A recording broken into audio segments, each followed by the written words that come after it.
Buongiorno a tutti, buon giovedì 30 maggio. Oggi avremo ospiti in studio ancora dei candidati, il primo per le europee e la seconda per il comune. Sono entrambi dei sindaci, si tratta di Alessandro Ciriani, candidato alle europee di Fratelli d'Italia, e Monica Crovatin, sindaco di Sgonico e ricandidata con la coalizione di centrosinistra. Quindi se vorrete dialogare con loro potrete farlo come sempre chiamandoci in diretta oppure scrivendoci una mail.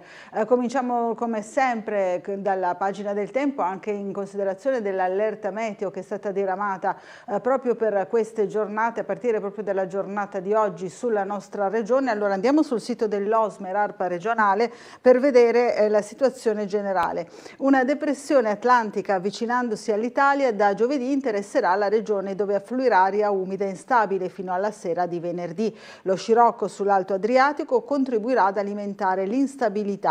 Quindi oggi giovedì 30 maggio cielo in prevalenza nuvoloso, coperto, in mattinata piogge moderate in estensione da ovest a est, dal pomeriggio saranno probabili anche temporali sparsi. In particolare verso sera le piogge potranno essere localmente intense sulla costa e sulla pianura associate a temporali stazionari.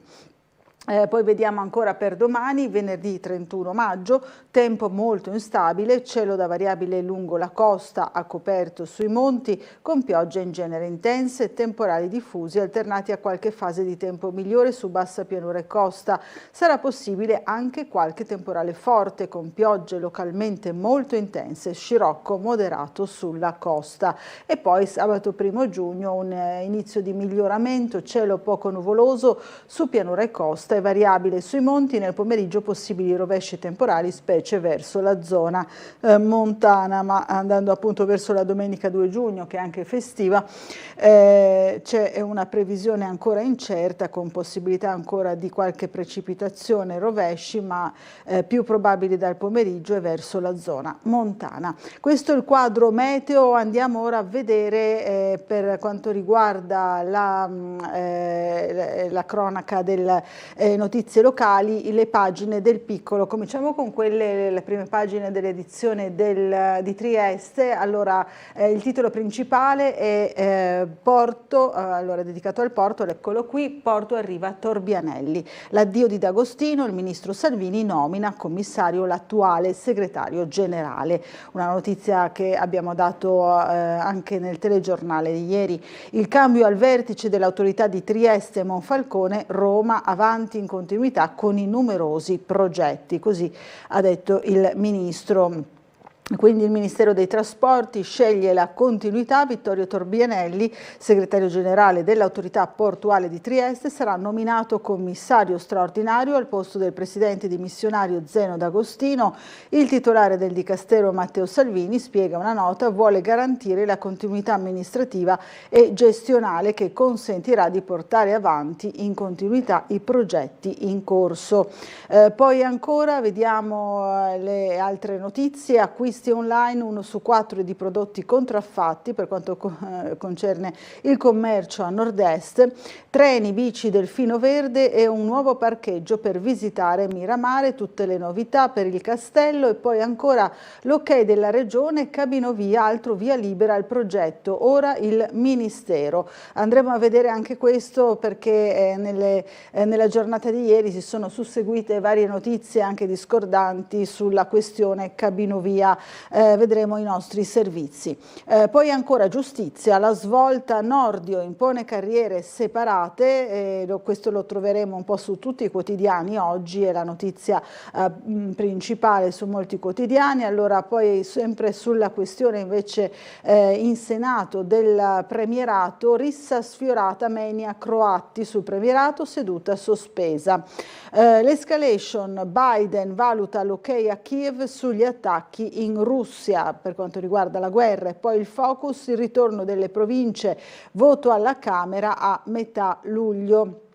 Qui vediamo una bella immagine della manifestazione di ieri, la scomparsa il 25 febbraio scorso, un sentiero dedicato all'ex rettore Fermeglia. Questa è l'iniziativa che è stata portata avanti ieri nella commemorazione all'Università di Trieste dell'ex rettore morto appunto qualche mese fa.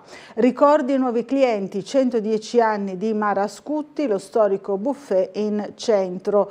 Allora, queste alcune delle notizie che troviamo sul piccolo. Naturalmente c'è anche il calcio, Santoni mister della Triestina, questa ufficializzazione è arrivata ieri in serata, ne abbiamo parlato anche noi, e poi intervista a Petrini per quanto riguarda slow food, alimentazione, materia a scuola, questo è l'auspicio insomma.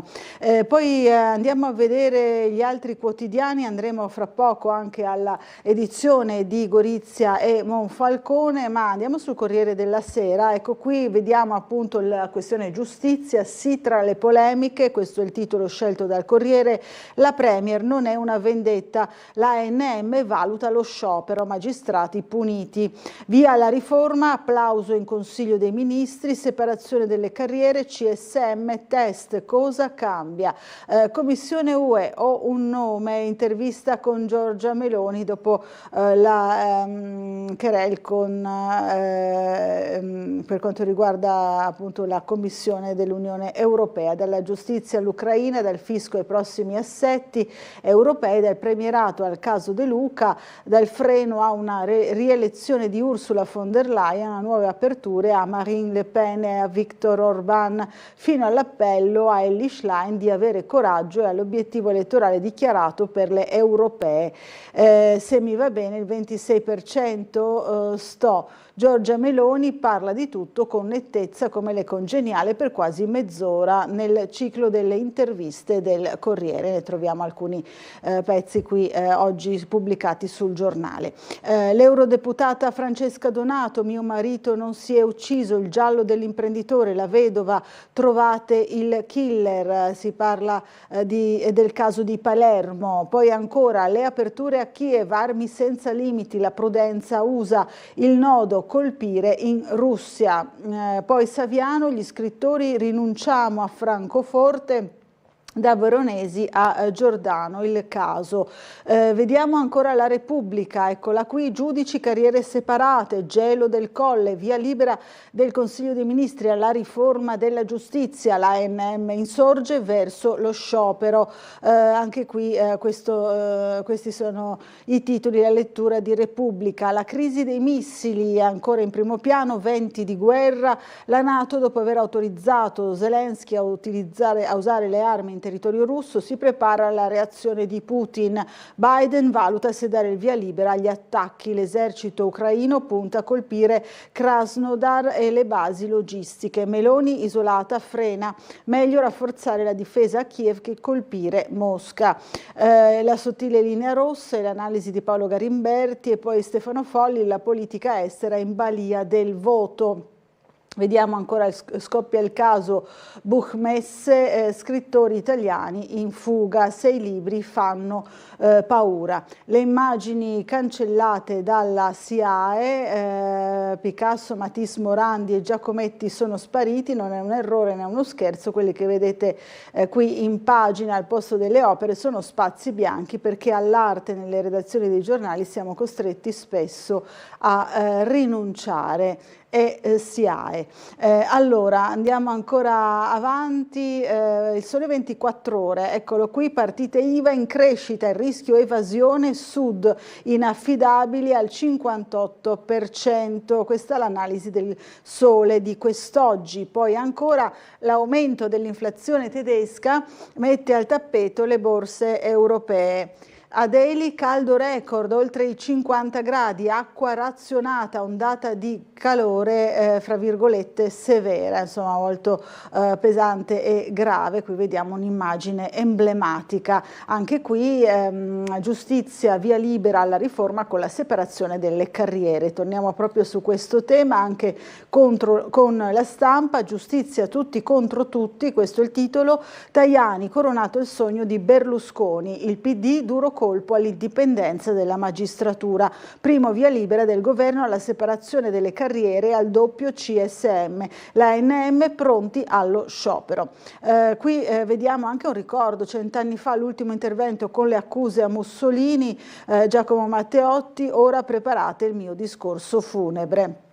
Vediamo la politica, sessismo di De Luca, lite Meloni-Schlein. Ancora Provenzano, l'Italia riconosca la Palestina. I senatori a vita e la retorica populista, il commento, poi ancora la guerra in Ucraina, la NATO senza strategia e le minacce di Putin. Qui vediamo il caso di questa foto, di questa storia in realtà poi su Instagram, occhi su Rafah, all eyes on Rafah. Che cosa ci dicono quei 50 milioni di like? Il mare, vediamo nuovo raid, almeno 14 morti, il mare distrugge il molo umanitario. Se bastasse mettere un like su una bella immagine su Instagram a far scoppiare la pace, ieri i carri armati israeliani non sarebbero entrati in quello che resta della striscia di Gaza. Purtroppo non è così. Reportage da Cuneo, 5 secondi per trovare il difetto, così l'algoritmo cambia la fabbrica. E poi Poggio, reddito minimo contro il potere dell'intelligenza artificiale. Questo è un approfondimento dal Festival dell'Economia. Poi vediamo il Fatto Quotidiano, attacchi alla Russia, ok di Biden, dopo Kharkiv vacilla pure Sumi. Crosetto glissa sui missili, voglio levare il segreto. Meloni e NC vendicano Gelli, Craxi e Berlusconi. Questa è la lettura particolare del Fatto Quotidiano sulla riforma della giustizia, titola anche In giustizia, il CDM separa le carriere delle toghe e i CSM, dedicato a Silvio, Tajani lo riesuma con Falonieri, esulta, era ora, il giudice Morosini rivincita antimagistrati per svilirne le funzioni. Il Giornale, le toghe minacciano lo sciopero, svolta sulla giustizia. Vediamo ancora ANM già sulle barricate, Meloni non è una riforma punitiva, premierato, i 5 Stelle scatenano la rissa a Palazzo Madama. Il sindaco di Bologna sta con la Palestina, appesa la bandiera fuori dal municipio, i nemici di Israele. Poi ancora chi non rispetta le leggi e il Parlamento, il commento di Vittorio Maccio, c'è sul Giornale. Poi le 8 bugie economiche su Giorgia. Vediamo Libero, la mossa del governo, toghe rosse al tappeto, sanzioni ai PM che sbagliano e separazione delle carriere. Varata la riforma della giustizia, Meloni, svolta epocale, magistrati verso lo sciopero, la sinistra al solito grida al golpe. Manate, insulti, spintoni, così al Senato si discute del premierato. Questa notizia l'abbiamo data anche noi ieri, perché coinvolgeva anche un esponente triestino di Fratelli d'Italia. Mister Gomorra non invitato alla Fiera del Libro, defezioni a Raffica. Allora, vediamo Antonio Scurati, Francesco Piccolo, Paolo Giordano, Sandro Veronesi, gli amici di Saviano si censurano per protesta. Così legge appunto Libero il caso di cui abbiamo già parlato leggendo altri giornali. Vediamo ancora il Domani, giustizia, Nordio riscrive la carta, scontro totale tra toghe e governo. Passano in Consiglio dei Ministri la separazione delle carriere e i 2 CSM, la Camera boccia i costi dell'autonomia. Armi NATO contro Mosca, l'Ovest è diviso, guerra a Gaza, Israele annuncia che le operazioni non termineranno prima di 7 mesi. Il governo ucraino ammette per la prima volta l'uso di armi della Gran Bretagna per colpire oltreconfine, qui si parla nuovamente di Mosca, della Russia. Gli USA e il governo italiano contrari, Francia e Germania ambigue, mentre cresce il fronte dei favorevoli. Questi gli approfondimenti che troviamo nelle prime pagine dei quotidiani. Torniamo sul Piccolo per approfondire molto rapidamente, scorrendo appunto le pagine del Piccolo, andando alla cronaca cittadina, la questione della cabinovia. Allora, Possiamo vedere sul giornale, sul piccolo, il disco verde dalla giunta Fedriga, non so se possiamo leggerlo, eccolo qui: Cabinovia, arriva un altro sì, adesso la palla passa a Roma, via libera dalla Regione sulla valutazione di incidenza ambientale dell'opera, la famosa Vinca. Ora il parere del governo, quindi disco verde della giunta Fedriga all'opera della Cabinovia. E in un nostro servizio, non quello che è pronto per essere mandato in onda, ma quello successivo, eccolo qui, ora lo vedremo insieme, si dà conto proprio di questa novità dell'ultima ora di ieri pomeriggio, la Regione che ha approvato appunto questa delibera che dà il via libera sulla valutazione di incidenza ambientale dell'opera. Poi si parla anche di risposte al comitato No Ovovia, rivedremo insieme poi anche quello che precedentemente aveva detto proprio il comitato che si oppone all'opera. Vediamo intanto questo servizio. La Giunta regionale ha approvato una delibera di carattere tecnico secondo la quale si esclude un impatto ambientale significativo della Cabinovia. È quanto emerso dalla Regione nelle ultime ore. Un tassello in più che va ad aggiungersi alla risposta che il Comune di Trieste ha dato oggi al Comitato Nuovo Via, il quale aveva dichiarato la non fattibilità del progetto sulla base delle prescrizioni dei Ministeri di Ambiente e Finanze.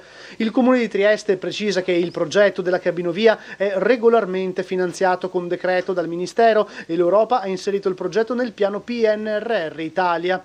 La nota del Comune spiega che al terzo livello Vinca uno studio affidato all'Università di Udine ha dimostrato che la coerenza della rete Natura 2000 viene garantita e che non vi è un danno significativo, anzi con le compensazioni previste si ha un miglioramento della situazione ambientale. Pertanto il progetto potrà essere portato a compimento.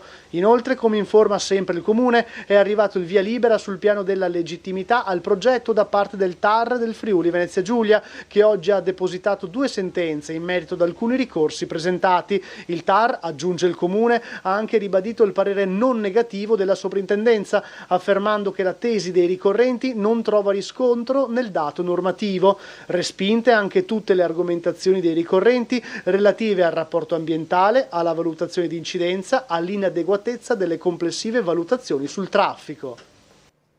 E allora torniamo a leggere il giornale, torniamo sul piccolo. Il progetto della Cabinovia ottiene il disco verde dalla Regione sull'impatto ambientale dell'opera e attende ora il via libera da Roma. Nella seduta di ieri mattina la Giunta regionale ha approvato all'unanimità, previo parere positivo degli uffici tecnici delle direzioni competenti, la valutazione di incidenza ambientale, la Vinca di terzo livello, propedeutica alla variante al piano regolatore comunale, accesso nord, mobilità sistemica e turistica, ovvero la realizzazione del tratto della Cabinovia che sorvolerà Bosco Bovedo. Il prossimo step prevede adesso il passaggio della pratica al Ministero dell'Ambiente e Sicurezza Energetica. In caso di responso positivo, il Comune potrà chiudere la valutazione ambientale strategica VAS dell'opera e procedere con il naturale iter previsto dal PNRR per la realizzazione dell'impianto a fune dal Porto Vecchio a Opicina. La notizia arriva a metà giornata assieme ad altri 2 sviluppi del dibattito su una delle opere più controverse degli ultimi anni, scrive Francesco Codagnone sul piccolo. Al mattino il nuovo attacco del comitato No Ovovia, che dichiara di aver ricevuto risposta all'interpello presentato proprio al Ministero dell'Ambiente, che indicherebbe, secondo il portavoce del comitato, la non finanziabilità del progetto in ambito PNRR. Nel pomeriggio una seconda nota stampa non collegata alla delibera della Giunta regionale, in cui è invece il Comune a comunicare il via libera sul piano della legittimità del progetto anche da parte del TAR del Friuli Venezia Giulia, che ieri, fa sapere sempre il municipio, ha depositato 2 sentenze in merito ad alcuni dei ricorsi presentati, così come abbiamo sentito appunto nel servizio di Gianluca Paladin. Ma in precedenza anche il nostro Bernardo Gulotto aveva seguito quella conferenza stampa, la vediamo qui: il comitato non molla, opera inammissibile ammissibile, ora lo dice il Ministero. Questa è la conferenza stampa di ieri mattina, mentre in piazza Oberdan la giunta regionale approvava la vinca della cabinovia, il Comune dà la notizia dell'esito delle prime 2 sentenze del TAR sui contenziosi relativi all'opera, sentenze definite dall'amministrazione come il via libera sul piano della legittimità. In un caso l'azione giudiziaria era di associazioni ambientaliste e animaliste, nell'altro l'istanza era di alcuni cittadini ed entrambe, si legge nella nota, confermano la correttezza della procedura semplificata seguita dal Comune, quindi sul piano appunto della legittimità. La risposta del Comitato non si fa attendere, il comunicato del Comune non corrisponde a quanto sentenzia il TAR, dice William Stars, comunicando che stiamo esaminando la sentenza con gli avvocati, siamo abituati a leggere le interpretazioni dell'amministrazione comunale per la quale tutto ogni volta è risolto e concluso. Per fortuna, dice, non è così, faremo emergere come stanno veramente le cose. Ma appunto in precedenza c'era stata la conferenza stampa in cui si dava conto del fatto che secondo i ministeri l'opera della cabinovia non sarebbe finanziabile. Allora rivediamo e risentiamo insieme il servizio. Sia dal Ministero dell'Ambiente sia dal Ministero delle Finanze confermano che le opere che presentano una valutazione di incidenza al secondo livello negativa non possono usufruire dei finanziamenti del PNRR e non si possono fare nemmeno le compensazioni. Quella riportata questa mattina dal Comitato Nuovo Via potrebbe essere la pietra tombale per interrompere il percorso della realizzazione della cabinovia. O perlomeno questo è quanto si augura il Comitato e i numerosi cittadini contrari all'opera, i quali oggi hanno sottolineato con forza la risposta fornita dai 2 ministeri e che riguarda l'impossibilità di utilizzo di fondi PNRR per realizzare opere in zone dove è stata valutata negativamente l'incidenza della presenza di un impianto di quel tipo. Abbiamo provveduto nel procedimento che sta portando avanti la Regione per la vinca di terzo livello, mandare 10 relazioni tecniche per controdedurre alle assurdità che sono scritte nelle relazioni presentate dal Comune. Il parere era stato espresso nell'autunno dello scorso anno dalla Regione. La vinca di secondo livello aveva confermato un impatto ambientale che, con l'infrastruttura, determinerebbe la perdita di habitat di specie di interesse comunitario. Dal Comitato, a ogni modo, c'è la consapevolezza che, nonostante a loro avviso ormai gli elementi debbano portare un dietrofront, da parte del Comune ci sarà una risposta che permetterà loro di trovare la procedura per proseguire con il progetto. Siamo curiosi di vedere adesso che escamotage, visto che andiamo avanti ormai da 4 anni, dove ogni giorno si inventano misure per superare le disposizioni di legge, per cui noi continuiamo a affermare che questo progetto è illegittimo, impattante, inutile, insostenibile e insicuro. Abbiamo avuto l'ennesima riprova. Allora, ora ci colleghiamo con la sala operativa della Polizia Locale per vedere qual è la situazione del traffico in città. Lo facciamo al telefono con Fulvio De Grassi. Commissario, buongiorno. Buongiorno Bucarelli, a lei e tutti i telespettatori. Cominciamo con il dire, per quanto riguarda la notte appena trascorsa, per quanto ci riguarda abbiamo rilevato un paio di incidenti stradali, uno con feriti, uno solo danni, comunque tutto abbastanza nella normalità, niente di particolarmente cruento fortunatamente. Meno male. Quanto riguarda il momento attuale abbiamo in attesa un incidente solo danni in via Cesare dell'Acqua, non dovrebbe essere niente di che. Ricordo che oggi almeno nel pomeriggio è previsto maltempo, perciò predico come sempre prudenza alla guida se dovesse piovere.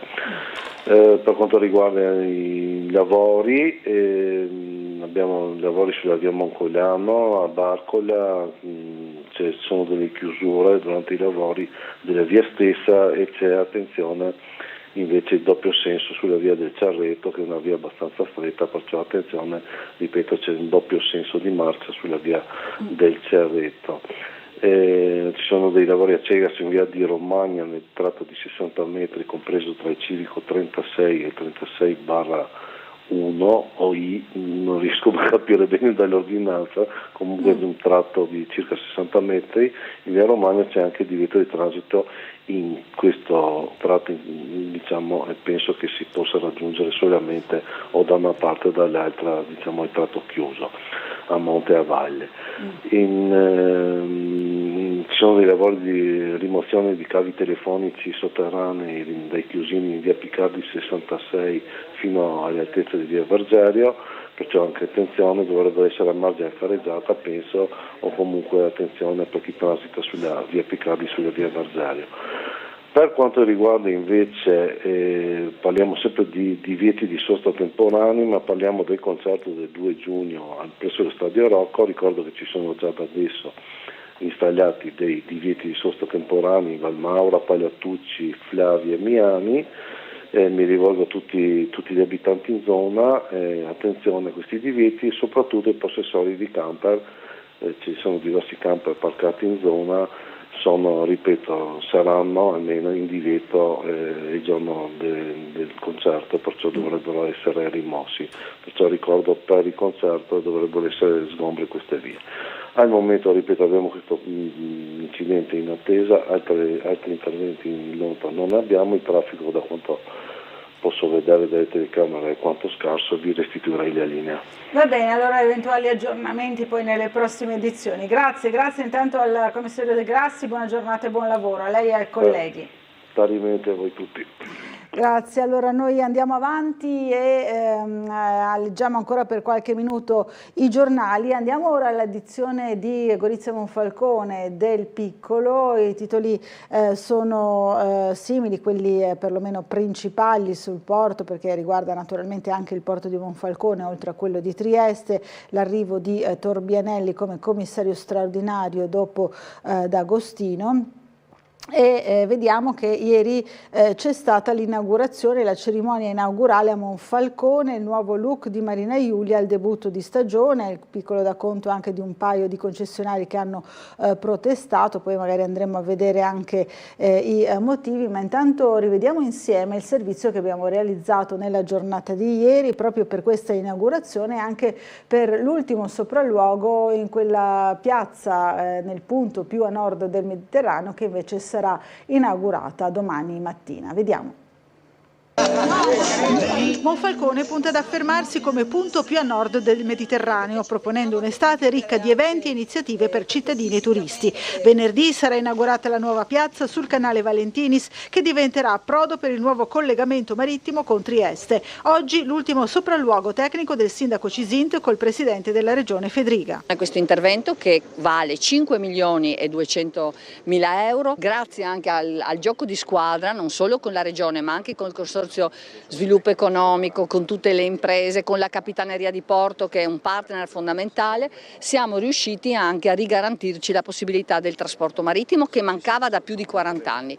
È una realtà bellissima, una piazza sul mare. La nuova stagione balneare è stata poi inaugurata dal sindaco a Marina Iulia, dove la spiaggia si presenta riqualificata dopo le mareggiate autunnali. Rinnovata la scalinata d'accesso, l'area giochi per bambini attrezzata e senza barriere architettoniche, nuovi campi per il beach volley, attrezzature ginniche e un'area sportiva che sarà illuminata e fruibile anche di sera. Ultimati i primi 50 metri del nuovo pontile, che sarà completato per la prossima estate e sarà dotato di un punto di ristoro. Tutti i lavori che rientrano nel più ampio piano di opere del valore di circa 3,5 milioni di euro di fondi regionali. Tante le iniziative in programma per l'estate tra eventi culturali, sportivi e di svago. È un litorale che conduce quasi 15.000 persone ogni fine settimana, le attività sono assolutamente fondamentali e quest'anno i turisti che verranno a trovarci, piuttosto che anche le persone di tutto il territorio, troveranno delle grandi novità, con una camminata che permette ovviamente anche alle persone che vogliono approssimarsi al mare e che accompagnano persone disabili o anziane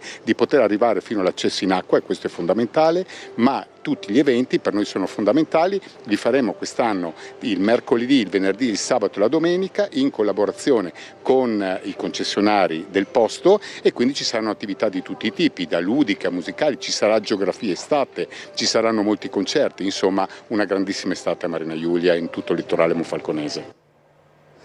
E pare appunto che ci siano stati un paio di concessionari che per protesta hanno tenuto, come abbiamo visto nel servizio, gli ombrelloni chiusi, come è stato un segnale, scrive Tiziana Carpinelli sul Piccolo, di una richiesta di maggior coinvolgimento, ossia riunioni più frequenti con i concessionari, quindi parasoli serrati, però in pochi se ne sono accorti, come scrive appunto sempre Carpinelli sul Piccolo, perché ieri il tempo non era sicuramente dei migliori, il tempo meteorologico. La proposta dell'USB, un salario minimo a 10 euro per gli addetti, l'uscita del sindacato dopo le lamentele di alcuni lavoratori, titolari dei bagni, 0 contenziosi, sempre versati TFR e tredicesime.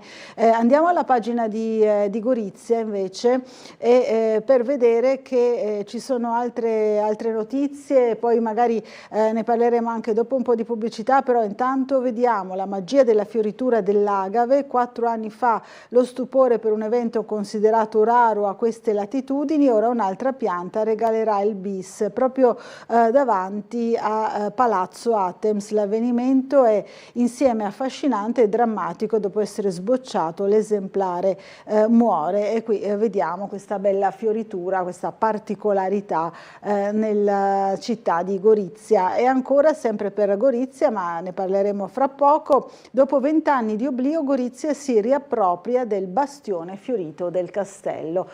Ora ci dobbiamo fermare per una breve pausa pubblicitaria, poi riprenderemo proprio col servizio realizzato ieri su questa notizia.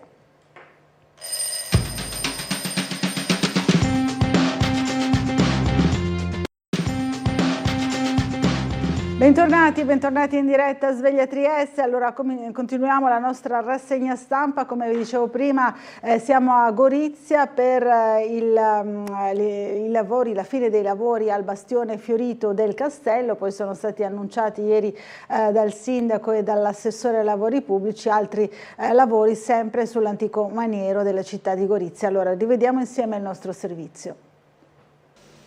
La riqualificazione del castello di Gorizia e del suo borgo compie un importante passo avanti con l'ultimazione dei lavori in bastione fiorito. Il cuore del centro storico cittadino recupera così uno dei suoi punti più suggestivi, da cui si possono ammirare panorami mozzafiato della città e del suo circondario. Oggi lo si vede così, ma dobbiamo pensarlo con i tavolini, con le sedie, con l'illuminazione, con la vegetazione, con un punto di somministrazione piccolo di cibo e bevande. I goriziani rammentano che nel periodo estivo qui trovavano sempre ventilato, una temperatura sempre gradevole, davvero un luogo che difficilmente si riesce a trovare nelle altre regioni. Un luogo stupendo che aumenta sempre di più la capacità attrattiva, l'appeal della nostra città. Il sito dunque riconquista la sua eleganza e potrà regalare ai cittadini e ai turisti momenti di relax e una vista unica. A seguire inizieranno i lavori sul piazzale delle milizie che saranno gestiti dall'ente di decentramento regionale come stazione appaltante e vedranno la realizzazione di una struttura polifunzionale che implementerà ulteriormente i vantaggi di questo luogo in termini di fruizione. L'obiettivo è aumentare l'offerta turistica del maniero creando spazi adatti ad ospitare durante tutto il corso dell'anno eventi culturali e di intrattenimento. Allora, torniamo a leggere l'edizione di Trieste, sempre del Piccolo. Si parla invece in questo caso di un altro castello, del castello di Miramare. Treni bici Delfino Verde e un nuovo parcheggio per l'accesso a Miramare. La direzione del museo tratta con la Sissa per il posteggio inutilizzato di via Beirut. Il servizio verrebbe gestito da Trieste Trasporti, l'attesa per il ripristino della strada, lo sapete, ammalorata a causa delle mareggiate d'autunno. Il Museo di Miramare fa la sua parte per fronteggiare l'emergenza venutasi a creare per lo stop al transito di corriere e bus imposto dai danni alla strada d'accesso inflitti dalle mareggiate di novembre. La direzione del museo sta cercando di ottenere dalla Sissa la concessione del vicino parcheggio che verrebbe gestito dalla Trieste Trasporti al pari del posteggio interno al parco in base a un protocollo d'intesa appena sottoscritto fra le due realtà. C'è anche una petizione, vediamo il 25 aprile in Risiera, gestione da rivedere, quanto chiedono 18 realtà politiche associative del centro-sinistra, fra cui CGIL, ANPI, PD, adesso Trieste, 5 Stelle, Rifondazione, Alleanza Verdi Sinistra, Arci, Coro Partigiano, Pinco, Tomasic, eccetera. Poi ancora assegnati gli ultimi lavori nella scuola Duca d'Aosta per il rifacimento del tetto, l'appalto da 500.000 euro. Andiamo avanti sempre a leggere il giornale, mercatini natalizi, c'è il bando, le offerte fino al 30 luglio. Il Comune cerca un gestore triennale per Piazza della Borsa, Ponte Rosso e Sant'Antonio. Nessuna variazione dei canoni, il valore della concessione dal 2024 al 2026 è di quasi 870.000 euro. Il numero delle casette in legno varierà da 60 a 100, quindi ancora più casette di legno. Elezioni europee, presidenti di seggio, cercasi supplenti in caso di assenza, mancano appunto queste figure. Poi ancora stanziamento record sul sociale della Fondazione CR Trieste. Sui 2 bandi per il contrasto alla povertà e il supporto alle fasce deboli messi in campo 550.000 euro, il 35% in più rispetto al 2023. Stanziamento record quello della Fondazione CR Trieste sul fronte del contrasto alla povertà e alla fragilità sociale. Donazione al GoUp di Amorim Corche Donne del Vino alle operatrici del centro antiviolenza, consegnato il ricavato del progetto etico. Ancora un'altra truffa simile a quelle di cui abbiamo parlato spesso. Ho bisogno di soldi per medicine urgenti, la truffa telefonica sventata da un'anziana. Una donna triestina di 84 anni riceve una chiamata da una sconosciuta che sostiene di essere la figlia e di essere ammalata. Ennesimo caso di tentativi appunto di truffa. È successo nella zona di via Besenghi, proprio qui vicino a noi. La signora ex docente di lettere si è accorta che la malintenzionata parlava senza articoli e qui è scattato il campanello d'allarme evidentemente. Unità cinofile e agenti a San Giacomo, controlli antidroga davanti al Da Vinci, in strada e dentro il giardino Basevi. Questa l'iniziativa della polizia locale. Poi ancora vediamo la Corte d'Appello, estradizione in Kosovo per un condannato serbo, furto di motorini, 3 motoveicoli rubati recuperati a Chiarbola e poi una famiglia curda in auto, arrestato un passeur per quanto riguarda l'immigrazione clandestina, sempre da parte della polizia locale, in questo caso del nucleo di polizia giudiziaria. Dopo un breve pedinamento hanno intercettato sull'altipiano questo veicolo con a bordo il passeur di origine ucraina. Ne ha parlato anche il nostro Umberto Bosazzi ieri con un servizio di questo arresto appunto di un passeur che aveva in auto una intera famiglia curda. Rivediamo insieme il servizio. Salgono a 4 gli arresti per favoreggiamento dell'immigrazione clandestina effettuati dalla Polizia Locale di Trieste negli ultimi 10 giorni. Venerdì scorso, nel tardo pomeriggio, il nucleo di polizia giudiziaria, dopo un breve pedinamento, ha intercettato sull'altipiano un veicolo con targa polacca, probabilmente proveniente dalla Slovenia, che trasportava una famiglia di etnia curda senza documenti validi, genitori con 3 figli, di cui 2 minorenni. Gli operatori hanno fermato il veicolo polacco in condizioni di sicurezza e senza creare pericolo, nonostante i numerosi passanti presenti. Il presunto passer è stato immediatamente arrestato, si tratta di un ucraino 60enne, e condotto alla casa circondariale di via Coroneo su disposizione del pubblico ministero di turno, la dottoressa Riolino. La famiglia curda era in buone condizioni, dopo l'identificazione ha presentato richiesta di protezione internazionale. Allora, ancora avanti, vediamo sul giornale, sul Piccolo, Marascutti soffia su 110 candeline, fra vecchi ricordi e nuovi clienti. Il buffet oggi gestito da Ubaldini e Petrovic aprì nel 1914. Ai tavoli gli affezionati, i VIP e i turisti che lo scoprono online. E poi andiamo sempre nelle pagine del Piccolo, c'è l'evento all'università in omaggio al professore scomparso, ne abbiamo parlato anche noi ieri con un servizio sempre del nostro Umberto Bosazzi. Alla commemorazione in Aula Magna presenti parenti, allievi, colleghi e amici, un sentiero in Val Rosandra dedicato al rettore Fermeglia. Sapeva stemperare ogni solennità con gioia, portiamo avanti le sue battaglie. Umberto Bosazzi ha intervistato anche la moglie dello scomparso professore ed ex rettore dell'Università di Trieste. Rivediamo insieme il servizio.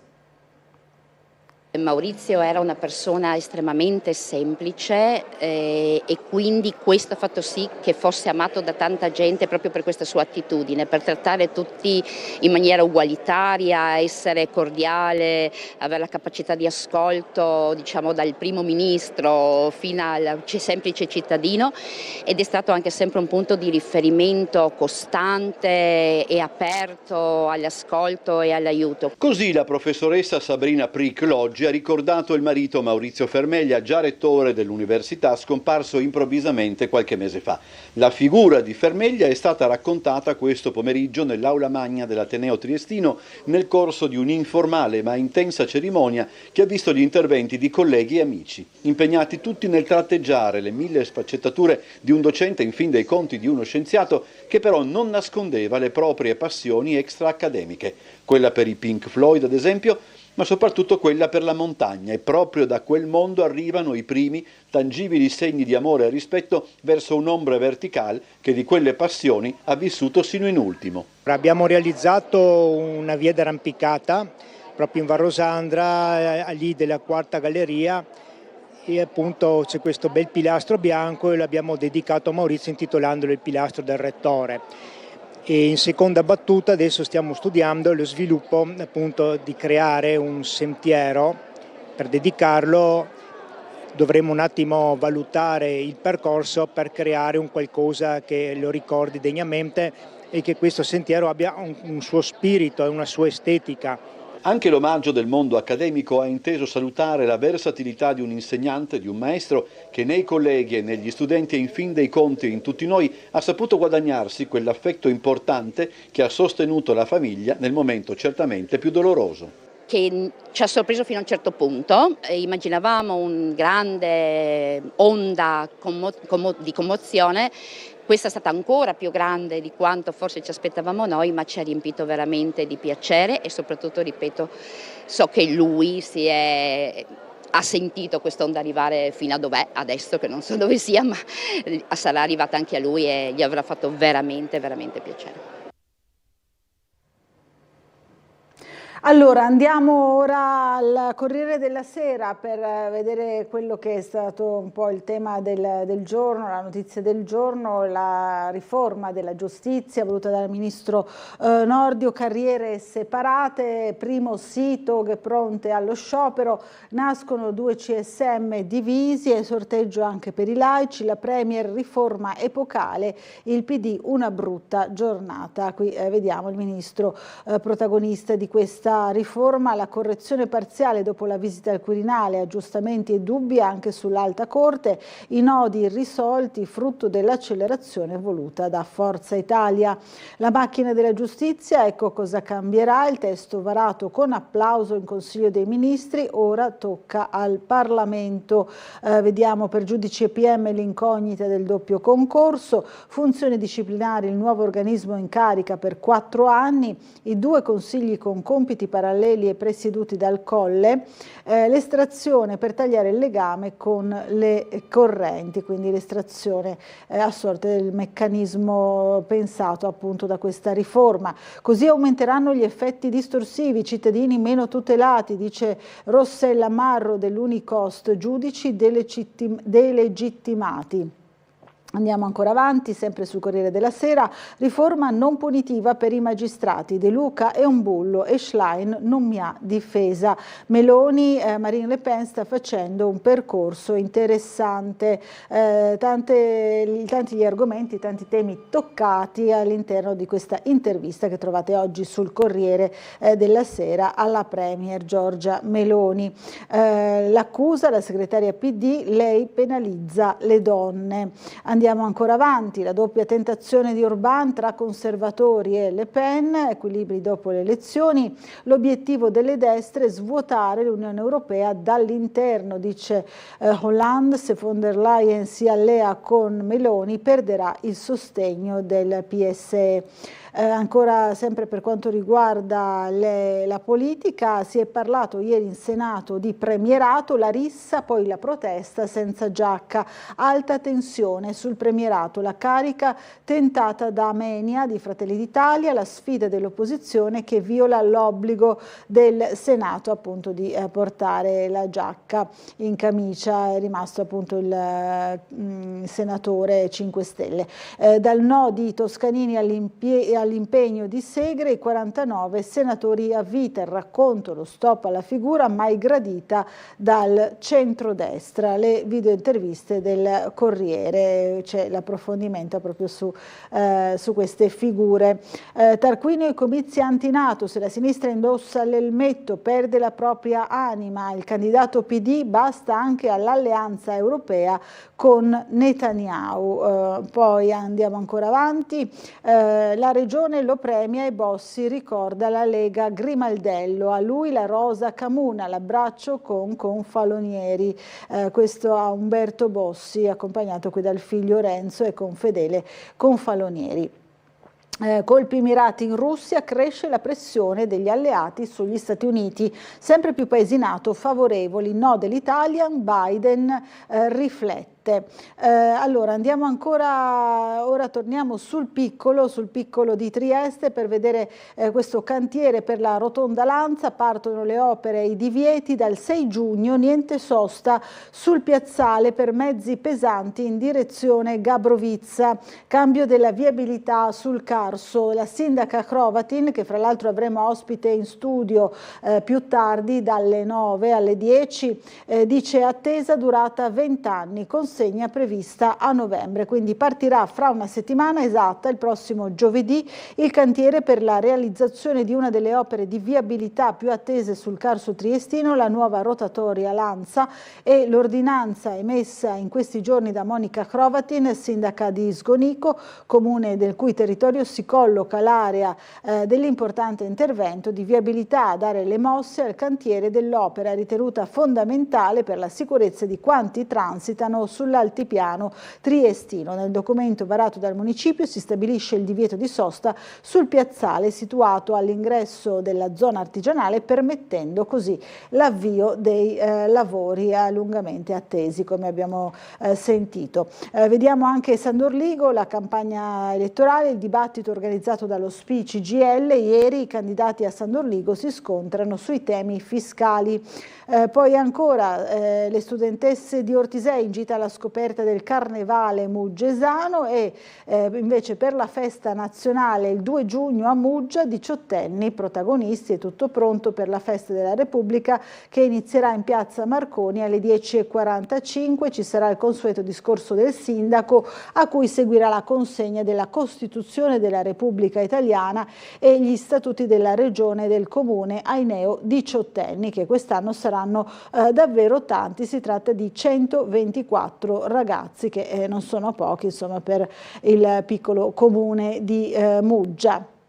Allora andiamo alle pagine ora regionali del piccolo, le percorriamo abbastanza rapidamente dopo tutta la questione della questione appunto della separazione delle carriere, della riforma della giustizia, e parliamo del porto di Trieste, la scelta Torbianelli al porto, il ministro Salvini nomina commissario l'attuale segretario generale. Questo il titolo del piccolo per il dopo d'Agostino, quindi il Ministero dei Trasporti sceglie la linea della continuità, così scrive il piccolo, il MIT avanti in continuità con i numerosi progetti in corso anche infrastrutturali. E poi c'è anche la polemica che abbiamo raccolto anche noi nella giornata di ieri, nucleare, la replica di Fedriga deluso dalle opposizioni, impianti di ultima generazione, il governatore ribatte dopo la sua apertura e le critiche appunto da parte dell'opposizione. Ma rivediamo insieme il nostro servizio.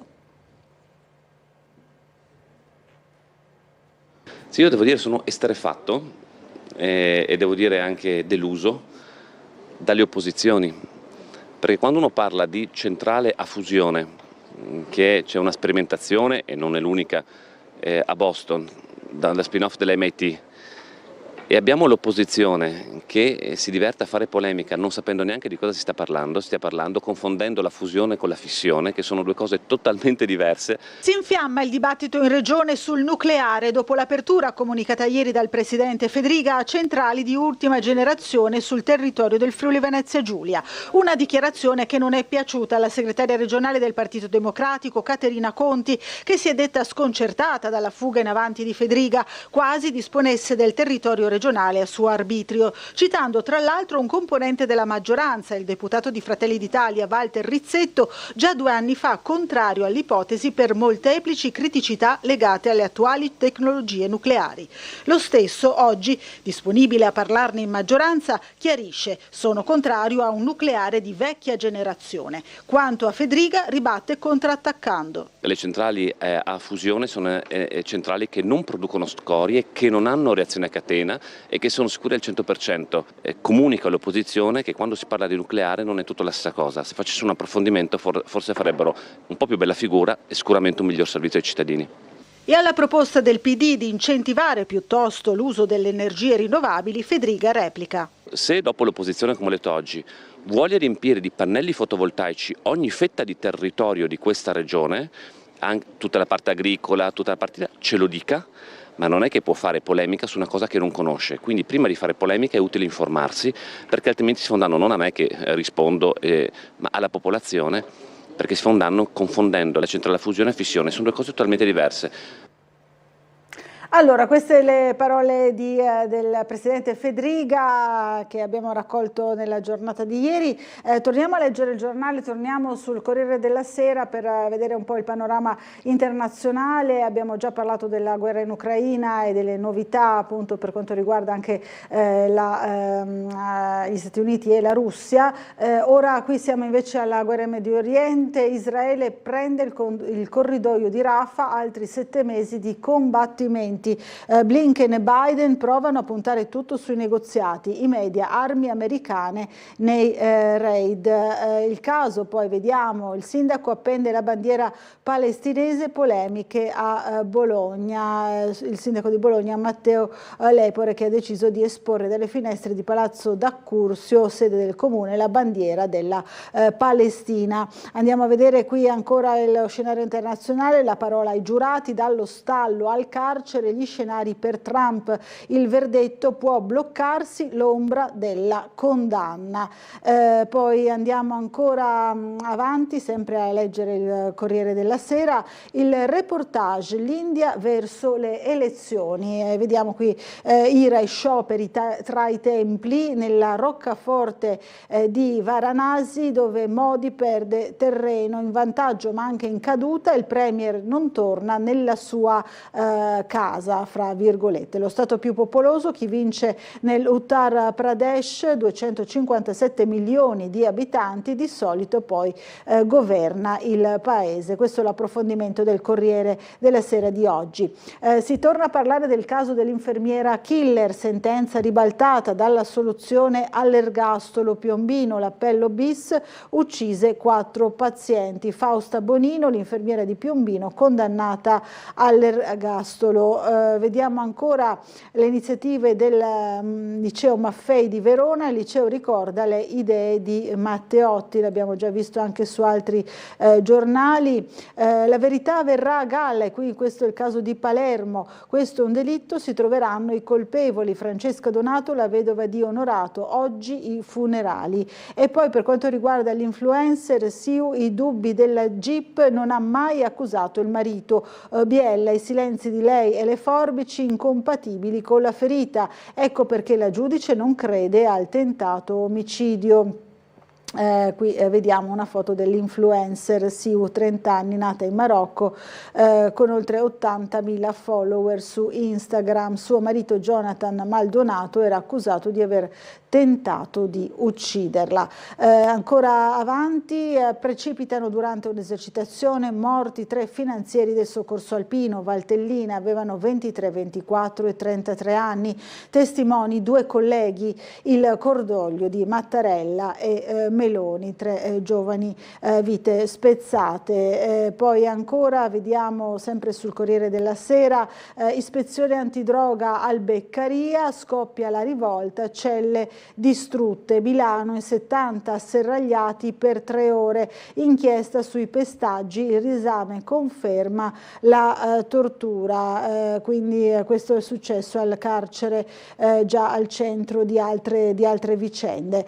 Poi ancora il delitto di Desirée, pene ridotte in appello, i 3 imputati per la morte del sedicenne. La Corte d'Appello riduce nel processo bis le pene per la morte di Desirée Mariottini, la sedicenne di Cisterna di Latina, trovata violentata e uccisa nel 2018 in uno stabile abbandonato di Roma. 22 anni a Mamadou Gara, condannato all'ergastolo nel primo processo d'appello, 4 anni in più ad Alinio Cima, a cui erano stati inflitti 27 anni, e 18 a Brian Mint, già condannato a 24 anni. Questi i riflessi giudiziari di quel terribile caso.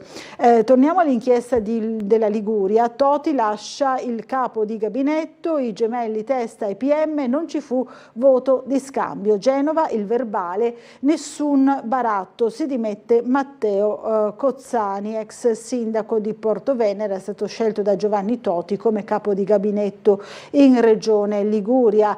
Si è dimesso ieri, 22 giorni dopo l'inizio dell'inchiesta, è indagato per voto di scambio a causa dei contratti nel 2020 con i fratelli Italo Maurizio e Arturo Angelo Testa. Poi ancora tamponamento, 2 vittime, la A1 chiusa per 4 ore, auto ferme a Firenze e in Umbria, è accaduto ieri. Poi ancora io e Peggy Guggenheim, ubriachi davanti a un Pollock, sono stato un fattorino, ho regalato migliaia di foto. Nino Migliori, il tuffatore, è stato un bel colpo di fortuna, con i miei scatti non mi sono arricchito, racconta il fotografo. Qui vediamo appunto lo scatto di cui si sta parlando in questa lunga intervista. Ecco, qui ancora Matteotti, coraggio e dignità. 100 anni dopo, con l'omicidio del deputato socialista, nasce il fascismo come regime integralmente totalitario. Leggiamo nell'articolo di Elena Cattaneo e Liliana Segre, che segue qui dalla prima pagina, senatrici, entrambe senatrici a vita.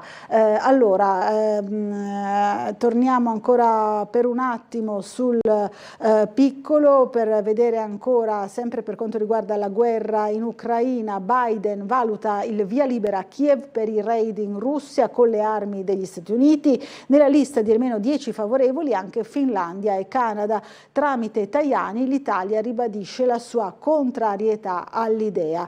Anche di questo naturalmente, ma degli scenari internazionali, ma anche delle prospettive della campagna elettorale, che sono temi insomma della campagna elettorale verso le europee, parleremo fra poco con il candidato di Fratelli d'Italia Alessandro Ciriani, sindaco di Pordenone. A fra pochissimo.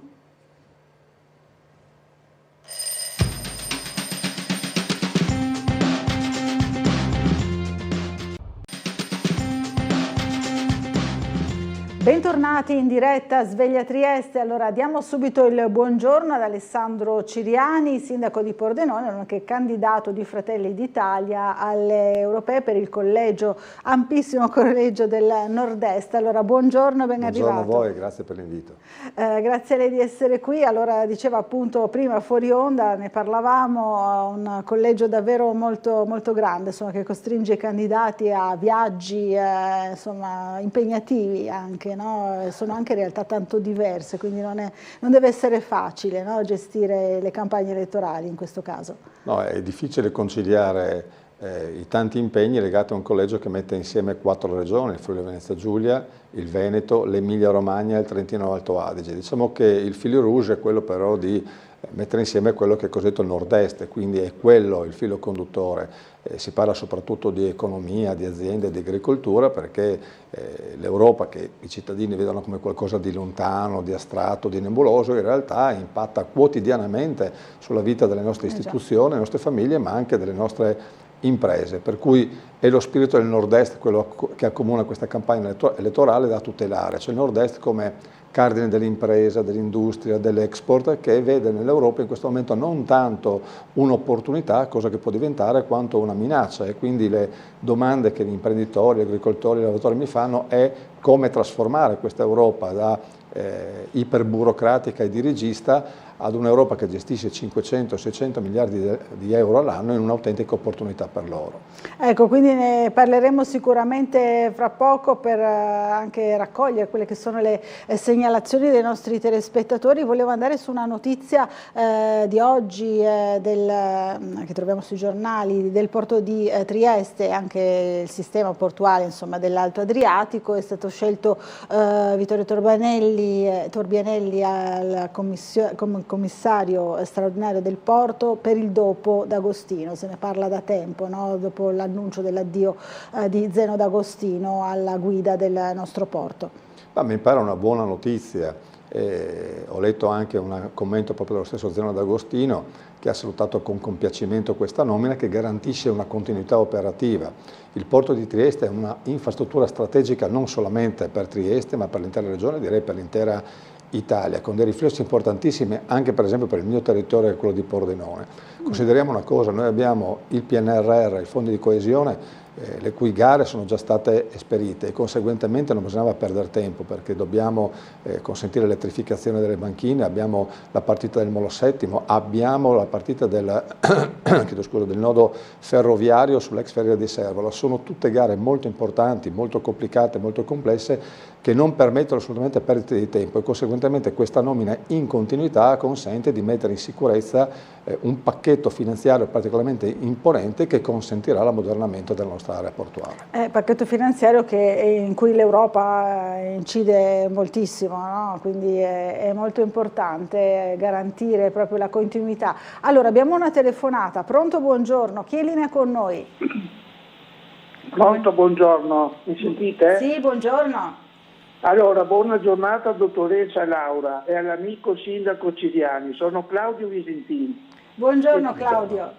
Buongiorno, e conosco molto bene il grande lavoro fatto dal candidato per le europee sindaco Alessandro a Pordenone. E grazie, guardando anche, se posso dire, il telegiornale di Gigi Di Meo. Ieri ci siamo conosciuti di persona, abbiamo fatto una foto e ho avuto l'opportunità di stringere la mano. Se ci dice anche a noi telespettatori di Tele4 le sue intenzioni se verrà eletto. Buon lavoro inoltre all'amico Vittorio Torbianelli, braccio destro di Zeno D'Agostino. In questo caso la buona politica ha agito per il bene comune. Un caro saluto alla signora Nivea e buon lavoro Tele4 e buona vita a tutti.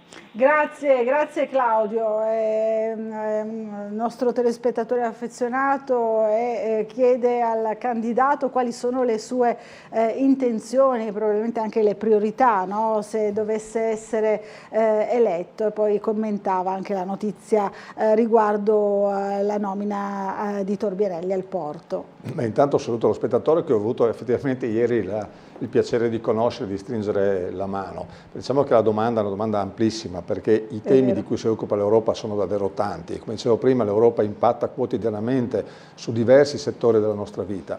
Mettiamola così, quello che Fratelli d'Italia vorrebbe è che l'Europa si occupasse di entrare molto meno nel dettaglio, nel particolare della vita dei cittadini, e si occupasse un po' di più dei grandi temi del nostro tempo. Penso, guardando quello che sta capitando, alla politica estera, alla politica di difesa comune, alla tutela dei nostri confini, alla gestione del fenomeno migratorio, al mercato unico, all'energia, lasciando invece le politiche nazionali alle competenze di singoli Stati. Questo principio è un principio molto conosciuto da chi fa il sindaco, l'amministratore, e si chiama principio di sussidiarietà, cioè non faccia un ente sovraordinato quello che meglio, più agevolmente, spendendo meno, può fare invece un ente sottoordinato. Principio di sussidiarietà che Giorgia Meloni ha sintetizzato con una frase secondo me efficacissima: fare meno e fare meglio. Banalizzo, vorremmo un'Europa che si occupasse un po' di meno della lunghezza delle zucchine o del diametro dei mitili e magari un po' di più dei grandi temi europei. Se pensiamo per esempio al tema dell'Ucraina, dobbiamo renderci conto come l'Europa sia tutt'altro che un concerto o un coro unito, ma al contrario sia profondamente divisa, con Francia e Germania in questo momento stanno seguendo la NATO e dicono che bisogna andare boots on the ground, quindi con le truppe a usare le armi contro la Russia, ed un'Italia più prudente ma anche coerente col mandato iniziale di dire: noi siamo a sostegno dell'Ucraina perché si difenda, ma non possiamo usare le armi contro la Russia perché sembra una differenza di poco conto, invece sostanziale, per evitare il rischio di un'escalation. C'è poi tutta la partita del cosiddetto ideologismo green che sta mortificando le nostre imprese, le nostre aziende, rispetto alle quali l'Europa deve fare un bagno di realtà e di pragmatismo. E che preoccupa spesso anche i nostri telespettatori, ma sentiamo la prossima telefonata. Pronto, buongiorno, chi è in linea con noi? Sì, pronto, buongiorno, sono in linea? Sì, buongiorno. Dottoressa Bucarella, buongiorno a lei e al suo ospite, sono Fulvio. Buongiorno Fulvio. Guardi, io da tantissimo tempo ho dei grossi dubbi, e non solamente io, perché parlo anche con altre persone. A prendere l'unica certezza che c'è è il trattato di pace con i suoi allegati. Allora, si parla del PNRR. Noi per trattato di pace non possiamo essere nell'Europa, sarebbe fisicamente siamo in Europa, ma non possiamo essere nella comunità europea per trattato di pace che legge. Allora, i finanziamenti, il debito, chi se lo accolla? Chi se lo accolla da fare, e bisogna avere il coraggio della chiarezza. Chi si accolla il debito del PNRR? Noi, cittadini del territorio libero, o il governo italiano amministratore civile provvisorio dal 1954? Sono soldi che ci vengono regalati o sono soldi che verranno messi in conto? Fulvio, ma allora neanche i benefici non dovremmo avere, no, del PNRR? Ma non c'entrano benefici o non benefici. Qua è da chiarire chi si accolla il debito, tutto là. Che poi ci siano benefici o no, è come una famiglia che fa un mutuo. Il mutuo viene fatto non per andare a giocare ai casinò, penso, no? Viene fatto per la casa, viene fatto per delle cose che servono alla famiglia. Solo in banca vogliono sapere chi restituirà i soldi del mutuo. Esatto. Tutto qua, perché l'unica certezza che c'è però fino se adesso, viene concesso comunque ma scusi, lo si sa dottoressa prima, Bucarella, ecco. mi scusi un attimo, l'unica certezza è il trattato di pace. Quella certezza perché è legge ed è in Costituzione. D'accordo, adesso facciamo quello, dire qualcosa anche al nostro ospite su questo tema. Insomma, Fulvio tira fuori nuovamente il trattato di pace del 47, dice non dovremmo restituire poi i debiti, no, del PNRR. Dobbiamo contestualizzare il PNRR che è nato in una fase delicatissima non solamente per l'Italia ma per l'Europa, cioè il post pandemia, in un'economia fiaccata dal virus che aveva bisogno di ricevere una robusta boccata d'ossigeno per poter ripartire. L'unica strada che c'era era quella del PNRR, che in parte è in debito e in parte invece è fondo perduto, ma il debito in realtà ad un tasso estremamente vantaggioso. E quindi dobbiamo fare in modo però che il PNRR venga cantierizzato, venga messo a terra con opere che danno un ritorno economico, tant'è vero che punta quasi tutto sul potenziamento infrastrutturale. Prima abbiamo parlato del porto, quindi per mettere l'economia nelle condizioni di poter ripartire. L'unico modo per poter calare il debito mostruoso che ha l'Italia è quello di garantire maggior produttività, di produrre ricchezza e di poterla distribuire. Faccio però notare che se noi non avessimo avuto il PNRR avremmo dovuto fare debito noi, è l'unico modo per trovare risorse. Il nostro debito avrebbe appesantito ulteriormente i conti dello Stato. Quindi è vero che si fa debito, ma allora la partita è quella di utilizzare questi soldi. La differenza la fece, questa differenza sottile la diede Draghi tra il debito buono e il debito cattivo, cioè il debito cattivo, quello che produce solo spesa, pensate al reddito di cittadinanza, e il debito buono è quello che genera investimenti. Quindi noi dobbiamo sperare che questo PNRR non venga buttato via, ma al contrario consenta, ripeto, di potenziare, robustire e rafforzare quella che è la potenza di fuoco del nostro sistema industriale e conseguentemente generare un effetto positivo sull'economia del nostro Paese. Allora, una telefonata, buongiorno, c'è qualcuno in linea? No, è caduta la linea, ci scrive un nostro telespettatore, Nevio, invece sempre in tema di soldi PNRR, ma in realtà sulla cabinovia, sul progetto della cabinovia che riguarda Trieste, dice stiamo freschi se la cabinovia sarà costruita come si fa per gli eterni lavori sul tram di Opicina, poveri noi in che mani siamo, dice Nevio, insomma, sulle lungaggini, no, di queste opere. Lei da sindaco insomma ne saprà qualcosa di burocrazia, immagino. So fin troppo, nel senso che i sindaci sono in parte produttori involontari di burocrazia perché rispettano le norme ma la subiscono moltissimo. Siamo estremamente preoccupati, pensate che io a Pordenone ho intercettato 180 milioni di euro. Se pensate che il piano triennale delle opere pubbliche del Veneto batte a 330 milioni per 5 milioni di abitanti, 180 milioni per 51.000 anime, insomma è una operazione che fa tremare i polsi.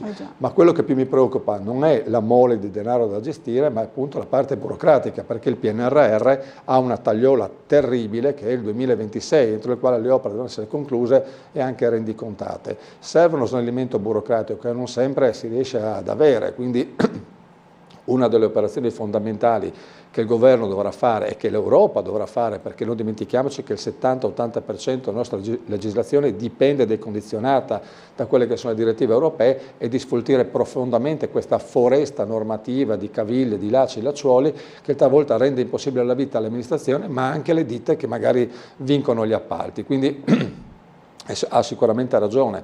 Un privato per realizzare un'opera ci mette 1 anno, 2 anni, un comune piuttosto che la regione ce ne mette il doppio se non il triplo, e questo ha un impatto negativo ulteriore, perché lei deve pensare che un quadro economico fatto 5 anni prima alla fine dei lavori aumenta di sicuro per l'aumento dei materiali, per l'indicizzazione dell'inflazione, e quindi è un circuito vizioso che va sicuramente riparato. Sono assolutamente d'accordo.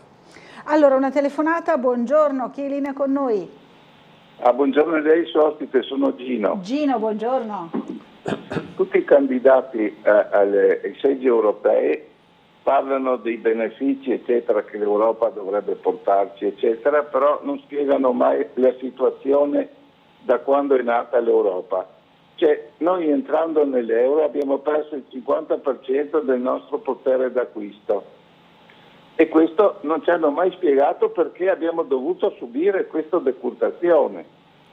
In più, quando non avevamo l'euro, avevamo una nostra banca centrale che faceva le funzioni di banca di ultima istanza, che significa che garantiva il debito pubblico della nazione.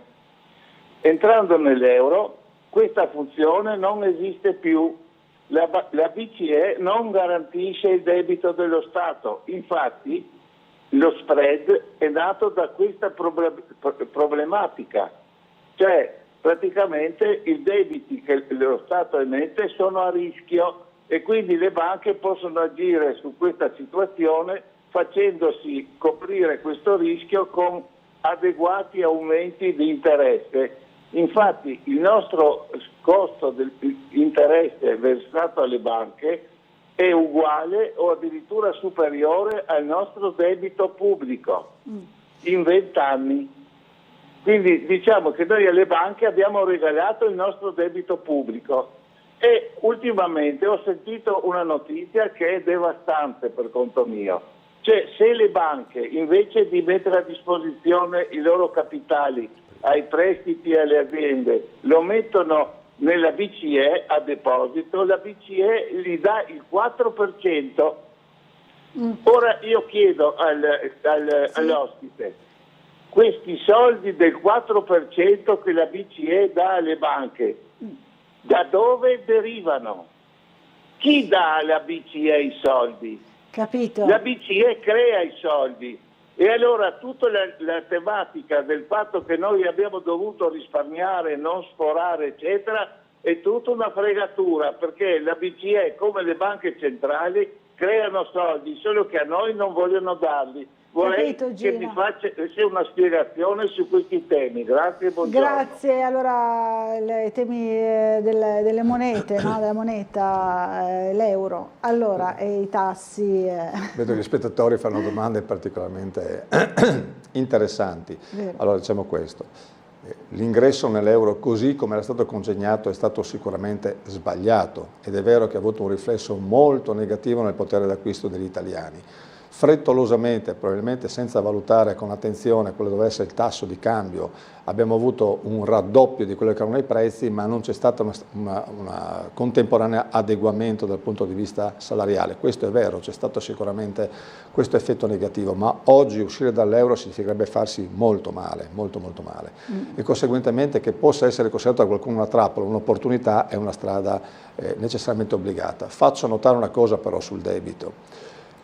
È probabile, anzi è una strada probabilmente necessaria, non ci sarà altra via, di creare un debito comune europeo se noi vogliamo avere i fondi per fare gli investimenti che sono necessari per raggiungere i traguardi che l'Europa si impone. Ed è uno dei temi cruciali e centrali che in questo momento sta occupando i dibattiti tra i capi di Stato e i capi di governo. Oltre al debito comune, e quindi ciascuno conferirà parte dei propri denari, occorrerà agganciare col debito comune anche gli investimenti privati. Parlavamo prima di una massa di 500-600 miliardi di euro ed è evidente che a questo punto per poter agganciare anche gli investimenti privati bisogna passare dall'Europa ideologica alla cantierabilità, quindi fare in modo che questi interventi possano consentire, si diceva prima, lo sviluppo economico del nostro Paese. Però attualmente il debito pubblico è comunque in mano a banche e investitori che sono sì il cittadino ma anche investitori istituzionali stranieri e internazionali. Perché? Perché si fanno le aste sui nostri titoli di Stato che vengono acquistati e possono essere detenuti tanto dal singolo cittadino quanto da grandi investitori ed è l'unico modo per poter finanziare uno Stato in questo momento. Io non lo so se la BCE riconosce il 4% delle banche, è un dato che non conosco, ma già in questo momento i nostri titoli di debito sono messi all'asta per consentire di finanziare lo Stato che vengono poi remunerati. Mi permetto però di dire una cosa, l'Italia è virtuosa da questo punto di vista, perché? Perché mai come in questo momento le aste sui titoli di Stato stanno andando benissimo. È evidente che chi detiene poi il debito di uno Stato possa in qualche maniera avere un certo potere ricattatorio, tra virgolette, ma è sempre stato così, cioè noi abbiamo sempre messo sul mercato i nostri titoli di debito per consentire di finanziarci, ma oggi forse anche, credo per l'affidabilità che ha questo governo, i nostri titoli di Stato vanno particolarmente bene. Sulla politica della Banca Centrale Europea e sulla politica dei tassi sono d'accordissimo, ma persino Panetta, il direttore di Banca d'Italia, sta invitando e sta premendo e pare che l'operazione sia prossima a diminuire i tassi di interesse che stanno in qualche maniera stritolando le nostre imprese, hanno fatto il credit crunch nei confronti della concessione del credito, ma credo che sia un'operazione che tra poco vedrà una diminuzione del tasso di interesse e consentirà quindi di respirare un po' di più. Allora un'altra telefonata subito, buongiorno, chi è in linea con noi?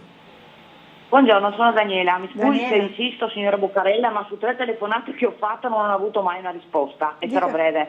Allora intanto penso che il signore sia sentito bene un sindaco che seguivo e chiedo anche lui l'opinione sul 5G, se secondo lui è nocivo, se è d'accordo o non d'accordo e la chiudo qua. Poi volevo dire una cosa, un motivo secondo me delle astensioni alle europee è che la gente dovrebbe sapere che anche sul trattato pandemico, visto che abbiamo passato un brutto periodo con il Covid, i negoziati sono falliti, però purtroppo l'Unione Europea lo riesuma subito e ce lo rifila, perché soccorre l'OMS, si autoassegna nuovi poteri vincolanti tipo tamponi, quarantene, chiusure Schengen.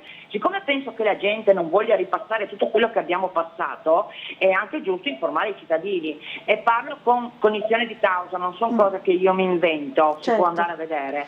Quindi chiedo se è possibile, visto che non ho avuto la risposta, sia cosa ne pensi se lui è d'accordo sull'innalzamento dei limiti elettromagnetici per la salute, parlo dei cittadini perché di solito i sindaci sono responsabili della salute salute dei cittadini, certo. e poi chiedo appunto di questo trattato pandemico che purtroppo l'Unione Europea, così brava per le case green e per tutto il resto, vuole riesumare e ce lo rifila, praticamente esce dalla porta e rientra dalla finestra. Allora, Grazie, queste le buongiorno. domande di Daniela, grazie, buona giornata. Cosa può dire la nostra telespettatrice? Ma sul 5G io mi affiderei più agli scienziati che non ai politici, nel senso che ne sentiamo di tutti i colori, e francamente non mi affiderei tanto alle sirene dei social o quello che si trova su internet, ma mi affiderei molto di più a comitati tecnico-scientifici che non hanno nessun interesse ad uccidere le persone, ma semmai a consentire il progresso dal punto di vista tecnologico. Perché? Perché il rischio è che noi ci avvitiamo intorno ad una discussione magari un po' complottista e altri paesi ci superano dotandosi di tutte le strumentazioni necessarie per essere all'avanguardia. Sulla questione invece delle restrizioni pandemiche, allora guardi, è noto che la posizione del mio partito, Fratelli d'Italia, è sempre stata molto contraria a quello che è capitato, ha chiesto addirittura una commissione d'inchiesta per quanto è successo durante la pandemia. E per quanto riguarda i provvedimenti europei, ritorniamo al discorso di prima, cioè non può esistere che l'Europa abbia un approccio dirigista imponendo una posizione uguale per tutti. Ciò che deve essere fatto è consentire ai singoli Stati di poter applicare le normative, le direttive, gli interventi necessari anche in casi particolari come quello, senza avere, come dire, una disciplina uguale per tutti, che tra l'altro sarebbe sbagliata, perché siamo diversi paese a paese, perché la conformazione geografica, le caratteristiche, le peculiarità di singoli stati sono differenti e hanno bisogno in alcuni casi di approcci differenti. Allora, io intanto, visto pronto per il collegamento, chiedo alla regia conferma il nostro Umberto Bosazzi dalle parti di via San Nicolò per darci conto dei lavori alla libreria. No, non è ancora pronto, allora ce lo teniamo per fra poco questo collegamento con Umberto Bosazzi e andiamo a sentire la prossima telefonata. Pronto, buongiorno. Mi sentite, sono in linea? Sì, buongiorno. La sento molto molto male, dovreste un po' vedere cosa c'è che non va, perché la sento molto lontana. Comunque, buongiorno Bucarella, alla gentile redazione di Tele4, al gentile ospite e a tutti i telespettatori di Tele4. Allora, volevo far notare alcune cosucce incongruenti da parte del signor ospite. Innanzitutto, non è vero che non ci sono studi che dimostri che il 5G non faccia male. Le posso garantire che c'è una caterva di studi, in particolar modo sul 4G, che è una forma di frequenza più debole nei confronti del 5G, che hanno dimostrato ampiamente che le onde elettromagnetiche e l'inquinamento dell'elettrosmog da parte della telefonia fa male. E qua c'è una letteratura, basta informarsi, c'è una letteratura ufficiale sterminata, no?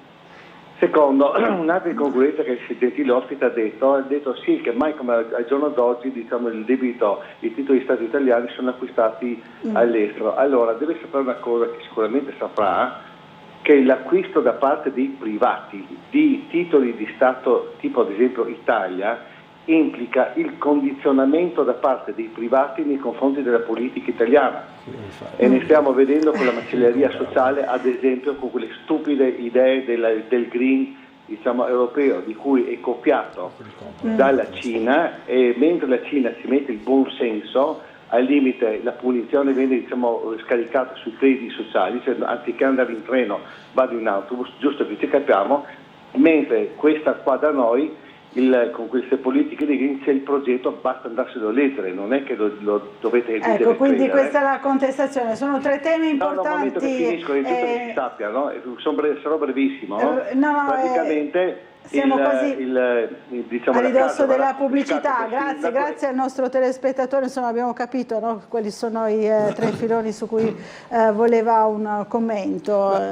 Premesso che non sono un esperto di 5G, ecco, però posso 5G dire questo. Abbiamo già commentato, sì, comunque. Posso dire che c'è anche una letteratura abbondantissima a favore, quindi bisogna fare in modo che si trovi una se uno sceglie esatto. Quello che vuole trovare. Il debito pubblico, è vero che anche i privati, i fondi internazionali, i fondi istituzionali comprano il debito, ma è sempre stato così. Se non lo comprano loro, non lo compra nessuno, la situazione sarebbe decisamente più critica. È sempre stato così. Mi rendo conto che possono in qualche maniera ricattare, ma è evidente che una parte va a finire nelle mani dei privati italiani e un'altra parte i fondi istituzionali. Noi non possiamo più emanare moneta, ma non è detto che sia una scelta positiva. Se noi potessimo battere moneta all'infinito rischieremmo di fare la fine dell'Argentina e quindi di creare un'iperinflazione e di rendere il paese estremamente più povero. Sono meccanismi finanziari che esistono da una vita e che devono essere equilibrati attraverso una corta politica finanziaria da parte del governo. Sulla politica green trova tutto il mio consenso, nel senso che questo ideologismo green che ha caratterizzato le politiche in agricoltura e in industria da parte dell'Europa non solo preoccupa, ma ha minato o addirittura colpito al cuore interi comparti e occorre cambiare rotta radicalmente. Su questo sono assolutamente d'accordo. D'accordo, allora vedo pronto adesso effettivamente il nostro Umberto Bosazzi davanti alla libreria Umberto Saba. Allora, buongiorno Umberto, a te la linea.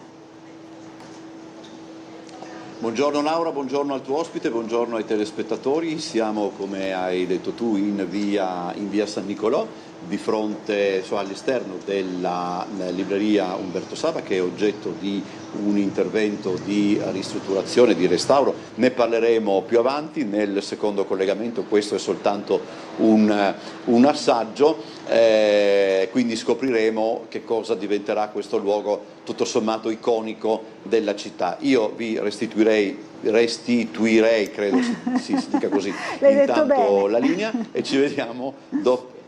Sì, perché c'è un po' tra il condizionale e le R c'è un po' di caos e ci vediamo fra un po', credo che saremo proprio dentro lo spazio. Dentro lo spazio della libreria, è sicuramente un collegamento affascinante che ci propone questa mattina il nostro Umberto Bosazzi. Allora, a più tardi, grazie, e noi dobbiamo fermarci per una brevissima pausa pubblicitaria, a fra pochissimo.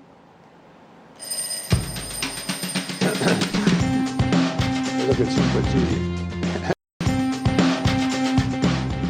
Bentornati in diretta, ancora in compagnia del candidato alle elezioni europee per la circoscrizione del nord-est di Fratelli d'Italia, Alessandro Ciriani, nonché sindaco di Pordenone. Abbiamo già un'altra telefonata, la sentiamo immediatamente. Pronto, buongiorno, chi è in linea con noi? Buongiorno, senta, mi chiamo Luigi. Luigi, buongiorno. Ho chiamato giorni fa per avere un supporto giornalistico per un fatto molto grave che mi succede e non riesco a venirne fuori perché non tratta di politica ma di salute del cittadino. Ecco, qua mi hanno fatto lasciare il numero, però non mi ha ancora chiamato nessuno. Io ho bisogno di un supporto per un servizio giornalistico, siamo in pochini e vediamo insomma quello che possiamo fare. Comunque lei ha già lasciato il suo contatto, quindi... Sì, ma guardi, sono giorni, una cosa molto, ma non urgente, urgentissima. Ho capito. So che non tratta politica, forse non interessa, ma No, comunque... se è una segnalazione, insomma, è sicuramente... Non è una segnalazione, so che lei è molto vicina alla gente, quindi sì. No, parlo con lei perché so che è molto affidabile, ecco. Grazie, è un problema che riguarda insomma la salute, diceva prima. Certamente, più che altro un accanimento terapeutico. Ecco, gli ho detto tutto. Ho capito, va bene, allora segnalerò nuovamente alla redazione, vediamo che cosa che mi chiamano, va non bene. so, penso, d'accordo, mi lasci il numero, penso che insomma... Intanto le siamo vicini, un abbraccio, grazie. Grazie di aver chiamato. Allora, ci sono anche i telespettatori che ci scrivono le mail, in particolare sull'Europa. La signora Maria Grazia dice: questa Europa va formattata, con una espressione insomma abbastanza particolare. Basti vedere in tema di immigrazione. Ci sono paesi come Malta e Grecia che non accolgono più nessun migrante, fosse anche naufrago, e nessuno fiata. L'Italia se li prende tutti, non c'è nessuna condivisione del problema, ognuno fa come gli pare, ma l'Italia, se osa difendere i propri confini, viene bacchettata. Questa è l'analisi della signora Maria Grazia, la condivide? È condivisibile, ma è vero che qualcosa sta cambiando. Ha ragione nel dire che occorre riformare l'Europa, è verissimo. E devo dire però che Giorgia Meloni in questi mesi non è stata con le mani in mano, ma si è imposta a livello europeo, tant'è vero che circa un mese fa c'è stato un atto politicamente molto rilevante di cui si è parlato poco, cioè il patto europeo per le migrazioni. 27 paesi sono stati portati con un lavoro faticoso da parte dell'Italia a sottoscrivere questo accordo, nel quale si scrive nero su bianco quali sono gli interventi e le misure che devono essere messe in campo per bloccare il traffico di esseri umani, per tutelare i confini, per distribuire i migranti e per bloccare le partenze. Ad adiuvandum è arrivata una lettera siglata da 15 paesi, tra cui anche l'Italia, anzi direi che l'Italia è stata la promotrice, che chiede alla Commissione di seguire il modello italiano, cioè di fare in modo che le politiche di contenimento dell'immigrazione siano decisamente più efficaci, seguendo anche tra l'altro l'accordo con l'Albania. Faccio notare che l'accordo con la Tunisia e ancor di più l'accordo con l'Egitto sono cruciali per il contenimento, e la politica internazionale che la Meloni vuole portare a livello europeo è fondamentale per due ragioni. Uno, per evitare le partenze, cambiare il paradigma, non più diritto a migrare ma diritto a non emigrare, e secondo, per stipulare gli accordi internazionali bilaterali senza i quali non si possono fare le espulsioni, perché purtroppo se non c'è un accordo con lo Stato di partenza noi non possiamo rimandare a casa coloro i quali blocchiamo, a cui magari diamo il foglio di via. Su tutto, rapidamente, la strategia del piano Mattei, cioè quello di far fiorire progressivamente l'economia del continente africano per permettergli di non partire più e avere invece una gestione delle quote secondo le esigenze delle nostre imprese, non solamente per aspetti legati all'immigrazione ma per aspetti geostrategici. In questo momento l'Africa, che è un continente dalle enormi potenzialità, ha Russia e Cina che stanno chiudendo accordi commerciali quotidianamente, realizzano strade, ponti, scuole, infrastrutture per i paesi africani in cambio delle loro materie prime. È paradossale che non lo faccia l'Europa, non con l'intento rapace e predatorio di Cina e Russia, ma per avere degli accordi che siano vicendevolmente vantaggiosi. Chiarissimo, i nostri telespettatori spesso intervengono su un'altra questione che interessa l'Europa, ne abbiamo già accennato prima, no? Le politiche green, ha chiarito più volte, insomma, le definite esagerazioni, insomma, estremismi, no? Per quanto riguarda il green, in particolare però sulla casa, l'efficientamento, l'adeguamento delle abitazioni, no? Preoccupa molto spesso i nostri telespettatori, dicono ci sono grossi problemi per quanto riguarda su chi deve andare a ricadere questa spesa che molte volte è parecchio consistente, no? Questa spesa per efficientare le case. I telespettatori di Sveglia Trieste fanno bene ad essere preoccupati. Questa direttiva, che è stata in parte mitigata, adesso c'è un obbligo generico di diminuire del 16% le emissioni di CO2 da parte delle nostre abitazioni, è una classica ecofollia. Intanto perché l'Europa non ha tenuto conto del patrimonio edilizio italiano, che non è lo stesso della Finlandia o dell'Estonia, non puoi paragonare Gubbio ad una baita in Finlandia. Il secondo perché gli italiani sono proprietari dell'80% delle loro case, il 20% no, esattamente il contrario di quello che accade in Europa, ma per poter efficientare energeticamente questo patrimonio edilizio servirebbero dai 200 ai 290 miliardi di euro solo in Italia. E chi paga? Io immagino che se io e lei non abbiamo ancora fatto i lavori di efficientamento energetico nella nostra casa, non l'abbiamo fatto per il gusto di vivere in una casa meno salubre, più inquinante, ma perché non abbiamo dai 45 ai 60 mila euro da spendere per dare incontro alle esigenze dell'Europa. Ma oltre alla questione puramente economica, io aggiungo una considerazione. È in grado il nostro sistema industriale di produrre pompe di calore, pannelli fotovoltaici, materiali isolanti per dare risposta a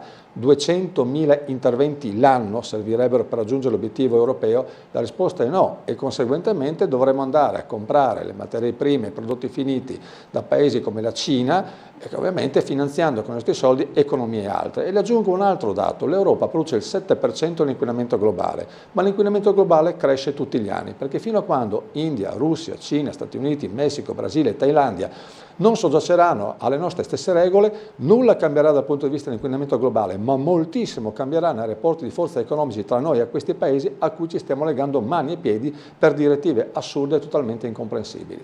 Allora, altri telespettatori scrivono alla Sveglia Trieste, al nostro consueto indirizzo, appunto svegliatrieste@tele4.it. Pierpaolo scrive: buongiorno, dem-americani, filo-islamici, pan-comunisti, sinistri europei, francesi, NATO, guerrafondai mondialisti e i loro sostenitori green vogliono trascinarci in un conflitto mondiale con la scusa della Russia, mi raccomando votateli. Insomma, molto forte questo messaggio, no? Che ci riporta un po' ai temi anche di carattere internazionale, anche i temi che sono anche oggi sui giornali, ad esempio con l'intervista sul Corriere della Sera a Giorgia Meloni si parla di un'Europa che potrebbe in qualche modo modo virale decisamente a destra, immagino insomma da esponenti di Fratelli d'Italia, è in linea con questa impostazione della Premier?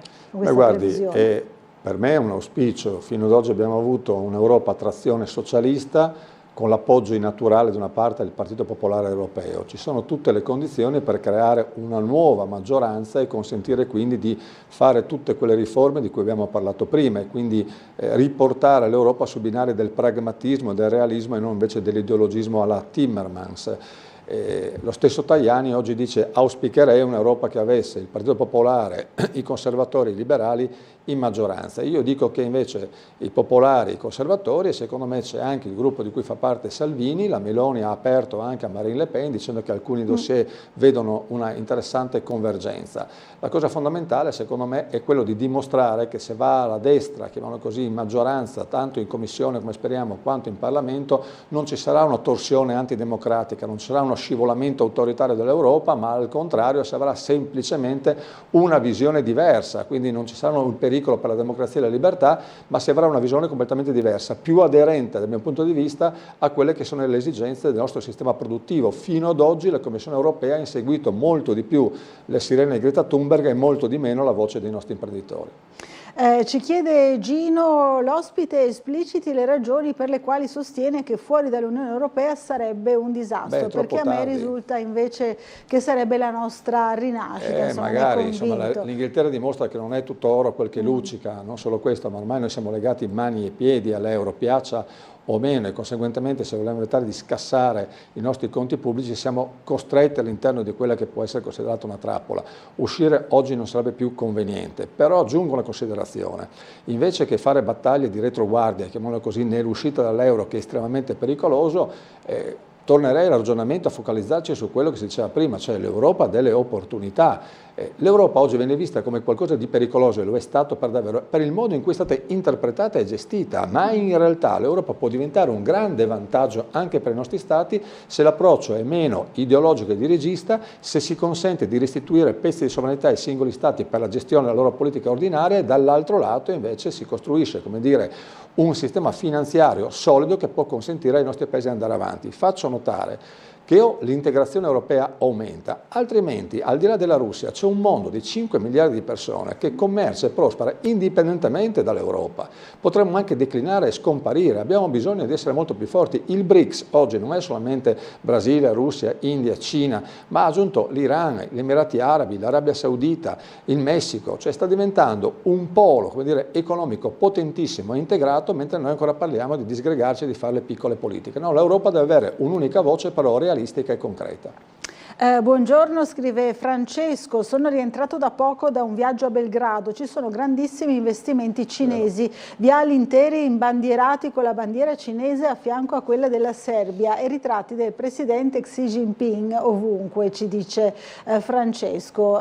Palazzi e grattacieli che crescono come funghi, finanziati, sostiene appunto dalla Cina. L'Europa sta a guardare e impedisce alla Serbia di entrare nell'Unione Europea, un'altra grande occasione persa. Cosa ne pensa il suo ospite? Ci chiede Sono Francesco. stato qualche mese fa a Belgrado, devo dire che è una città in grande sviluppo, con grande dinamismo, ed è vero che ci sono i cinesi che investono, ma non è vero che sono solo loro. In realtà i serbi sono intenzionati ad attirare tutte le fonti di investimento. Belgrado Waterfront, per esempio, che è forse il più grande investimento che sta facendo in questo momento, non è legato ai cinesi ma è legato ai sauditi. Chiaro, sul finanziamento dell'Azerbaigian, anche quindi di altri paesi, ma l'Italia è molto presente. Consideri che le prime due banche serbe sono due banche italiane e abbiamo circa 50.000 italiani che operano. Abbiamo la Camera di Commercio italo-serba che sta portando imprese italiane a investire, perché in qualche anno hanno realizzato 700 km di autostrada, stanno investendo tantissimo nell'innovazione, tant'è vero che proprio a Pordenone abbiamo fatto un panel Italia-Serbia tra le nostre imprese e quelle serbe per consentire di avere rapporti di collaborazione sempre più importanti. In realtà non è vero che l'Europa sta impedendo alla Serbia di entrare, è un processo lento perché notoriamente il presidente serbo è molto vicino alla Russia, tant'è vero che la Serbia è uno dei paesi di triangolazione per superare le sanzioni russe. ma una volta appurata e chiusa la partita, che non so quando ovviamente avverrà, dei rapporti con la Russia, la Serbia sarà la benvenuta, tant'è vero che l'Italia è l'accompagnatrice privilegiata di questo percorso di avvicinamento tra la Serbia e l'Unione Europea, proprio perché è un teatro aperto che offre grandissime opportunità di investimento. La Serbia investe molti capitali, l'Italia e l'Europa hanno il know-how e le tecnologie che a loro servono e quindi secondo me è un processo virtuoso. È evidente che la Cina va dappertutto. La Cina c'è già anche in Italia, non la vediamo ma c'è sotto mentite spoglie economiche, talvolta sono altisonanti, ma investe anche qui, così come lo stanno facendo gli Stati Uniti, così come addirittura paesi europei come la Francia ha fatto acquisti delle nostre imprese alimentari. E bisogna forse cambiare anche la nostra politica e rafforzare un po' di più i potenziali fondamentali dell'economia italiana. Allora, vedo pronto il nostro Umberto Bosazzi all'interno della libreria antiquaria Umberto Saba di via San Nicolò. Allora, buongiorno anche al tuo ospite Umberto e a te nuovamente la linea. Sì, siamo all'interno della libreria Umberto Saba, siamo in compagnia di Davide Belleli che è il vicepresidente della comunità ebraica. Chiariamo subito una cosa perché è importantissimo ribadirla. Questo spazio non cesserà di esistere, insomma, viene restaurato, viene rimesso a posto, però non sarà chiuso, non cesserà di esistere. Assolutamente no, diciamo che questa opera di ristrutturazione che tutti quanti voi adesso potete vedere come sia in corso ha preso le mosse circa 2 anni fa, più o meno nella seconda metà del 2022, quando eravamo alla ripresa dalla pandemia e quando il Consiglio della Comunità aveva cominciato ad intrattenere con il defunto signor Mario Cerne, proprietario della libreria, una serie di intese e di rapporti proprio volti a individuare assieme a lui quelli che potevano essere le prospettive per mettere in ordine la libreria. Teniamo conto che si usciva appunto dalla pandemia, periodi di chiusura abbastanza lunghi, che peraltro cominciavano anche ad essere abbastanza frequenti, viste le condizioni di salute del povero Mario che cominciavano veramente ad essere critiche. Abbiamo iniziato un percorso di dialogo assieme a lui. Abbiamo coinvolto l'architetto Guagnini, che è Aulo Guagnini, l'architetto che da anni collabora con la comunità in diverse opere. Voglio ricordare ad esempio banalmente l'ultimo suo intervento con noi, costituito dal restauro della cupola della sinagoga di via San Francesco, avvenuto tra la fine del 2020 e l'inizio del 2021, onde per cui grazie al suo aiuto e alla disponibilità di Mario Cerne siamo riusciti assieme a individuare quella che poteva essere appunto l'opera di restauro della libreria che aveva assoluto bisogno di essere rimessa in ordine. Lo stabile è di proprietà della comunità, ovviamente quindi anche gli ambienti in cui ci troviamo. L'azienda, intesa come libreria, però è di proprietà della famiglia Cerne, attualmente delle eredi del signor Mario, mancato quest'inverno, ovvero della moglie e della figlia, per cui questo diciamo è importante sottolinearlo. La comunità ovviamente si è messa d'impegno per trovare quelle che potevano essere le soluzioni per un restauro.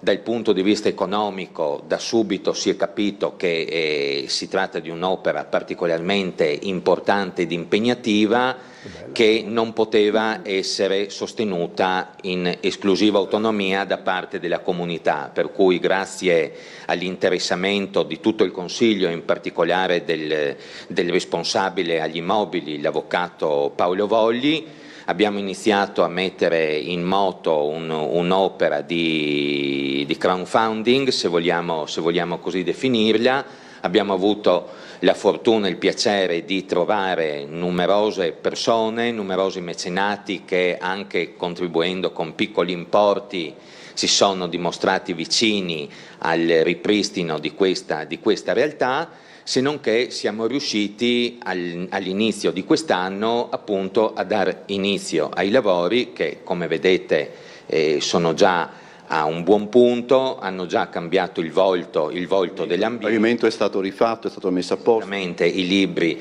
sono stati spostati, ricordiamo che abbiamo dei libri che sono sottoposti a dei vincoli stringenti da parte della sovrintendenza e quant'altro. Un'opera impegnativa che comunque contiamo di finire nel giro di qualche mese, auspicabilmente entro la fine dell'estate e inizio dell'autunno. Allora, tra un po', Laura, noi ci collegheremo ulteriormente ed esploreremo, diciamo così, un altro aspetto di questo intervento sulla libreria Umberto Saba. Grazie Umberto Basazzi e al suo ospite, insomma ho visto che seguiva con interesse, c'è una realtà molto importante della nostra città che sta rinascendo, no? Insomma ce l'ha garantito proprio l'ospite di Umberto. Vedevo le immagini veramente affascinanti, una libreria bellissima e mi viene in mente che le librerie sono un po' démodé ma sono fondamentali perché sono contenitori di conoscenza, sono divulgatrici di sapere, sono anche un po' la testimonianza della vivacità e della vitalità culturale di una città. Questa è una civiltà in cui magari nascono molti negozi per telefonini ma in cui chiudono i teatri, le librerie, i luoghi di cultura. È una città non è composta solamente di negozi, di appartamenti in cui magari si vive come monadi isolati l'uno dall'altro, ma la cultura crea comunità, la cultura crea relazione, per cui un cambio culturale da questo punto di vista e preservare i luoghi della cultura secondo me è un segno di civiltà molto importante. È importante. Allora ci scrive Renata, in merito a quello che stava dicendo prima, io ho l'impressione, dice, che di qualsiasi campo economico si parli il comune denominatore sia il raggiungimento di nuovi traguardi, maggiori vendite, più partner, più obiettivi, ma perché, dice Renata, non si può vivere sugli allori raggiunti, soprattutto se fino a poco prima sembravano il massimo necessario, insomma si pone questa riflessione. Perché non ci sono gli allori ma ci sono le spine, questo è il problema. Quello è il problema. L'Italia ha il 142% di debito sul PIL, è il paese che paga più interessi sul debito rispetto agli altri e quindi se non vogliamo affondare è evidente che dobbiamo cercare di aumentare la nostra produttività, generare lavoro, creare occupazione, distribuire ricchezza, non c'è alternativa. Ma questo lo chiedono anche le nostre aziende perché dovete considerare questo, il Nord-Est fino ad oggi, lo si diceva prima, ha vissuto sulla propria forza, no? Quello di essere il cardine delle economie e dell'export, però guardate che rischiamo di scomparire, non solo perché, lo ricordavamo, ci sono 5 miliardi di persone e stati che si affacciano ai nuovi mercati e sono praticamente agguerriti e attrezzati. O noi cambiamo il nostro sistema, il modo di produrre, i mezzi di produzione, valorizziamo il capitale umano, altrimenti rischiamo la regressione e la stagnazione.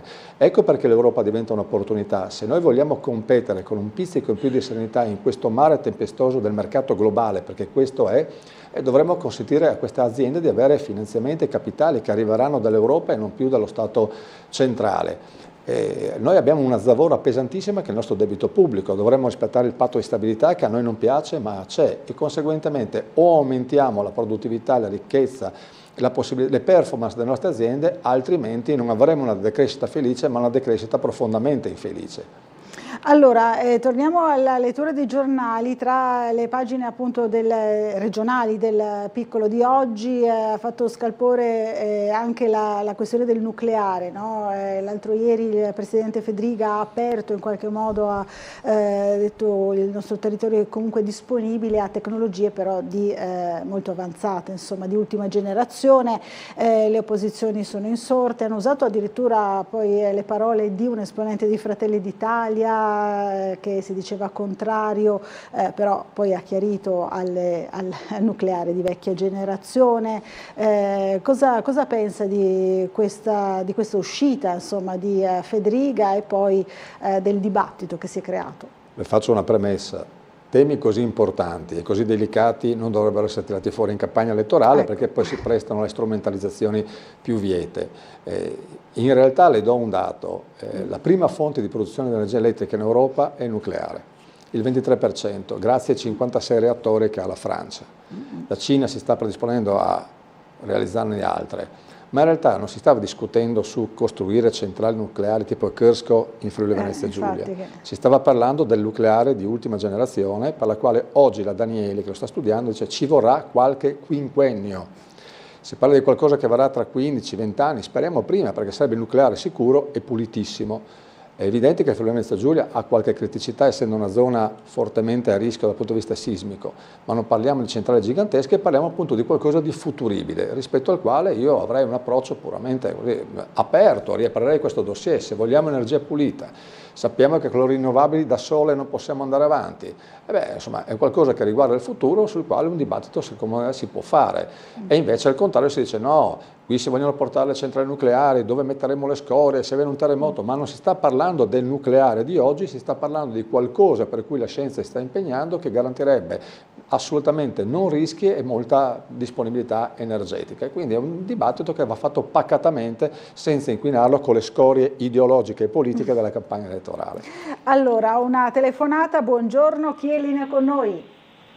Sì, buongiorno, sono Paolo da Muggia. Paolo da Muggia, buongiorno. Sì, volevo puntualizzare una cosa inerente al porto. Non hanno esitato in primis per tagliare fuori i cinesi, no? Non dare l'opportunità ai cinesi di entrare dentro. Però ci sono più di 1000 centri massaggi a Milano dei cinesi. Non è che tutti quanti le persone anziane si vanno a grattare la schiena lì, no? O fare massaggi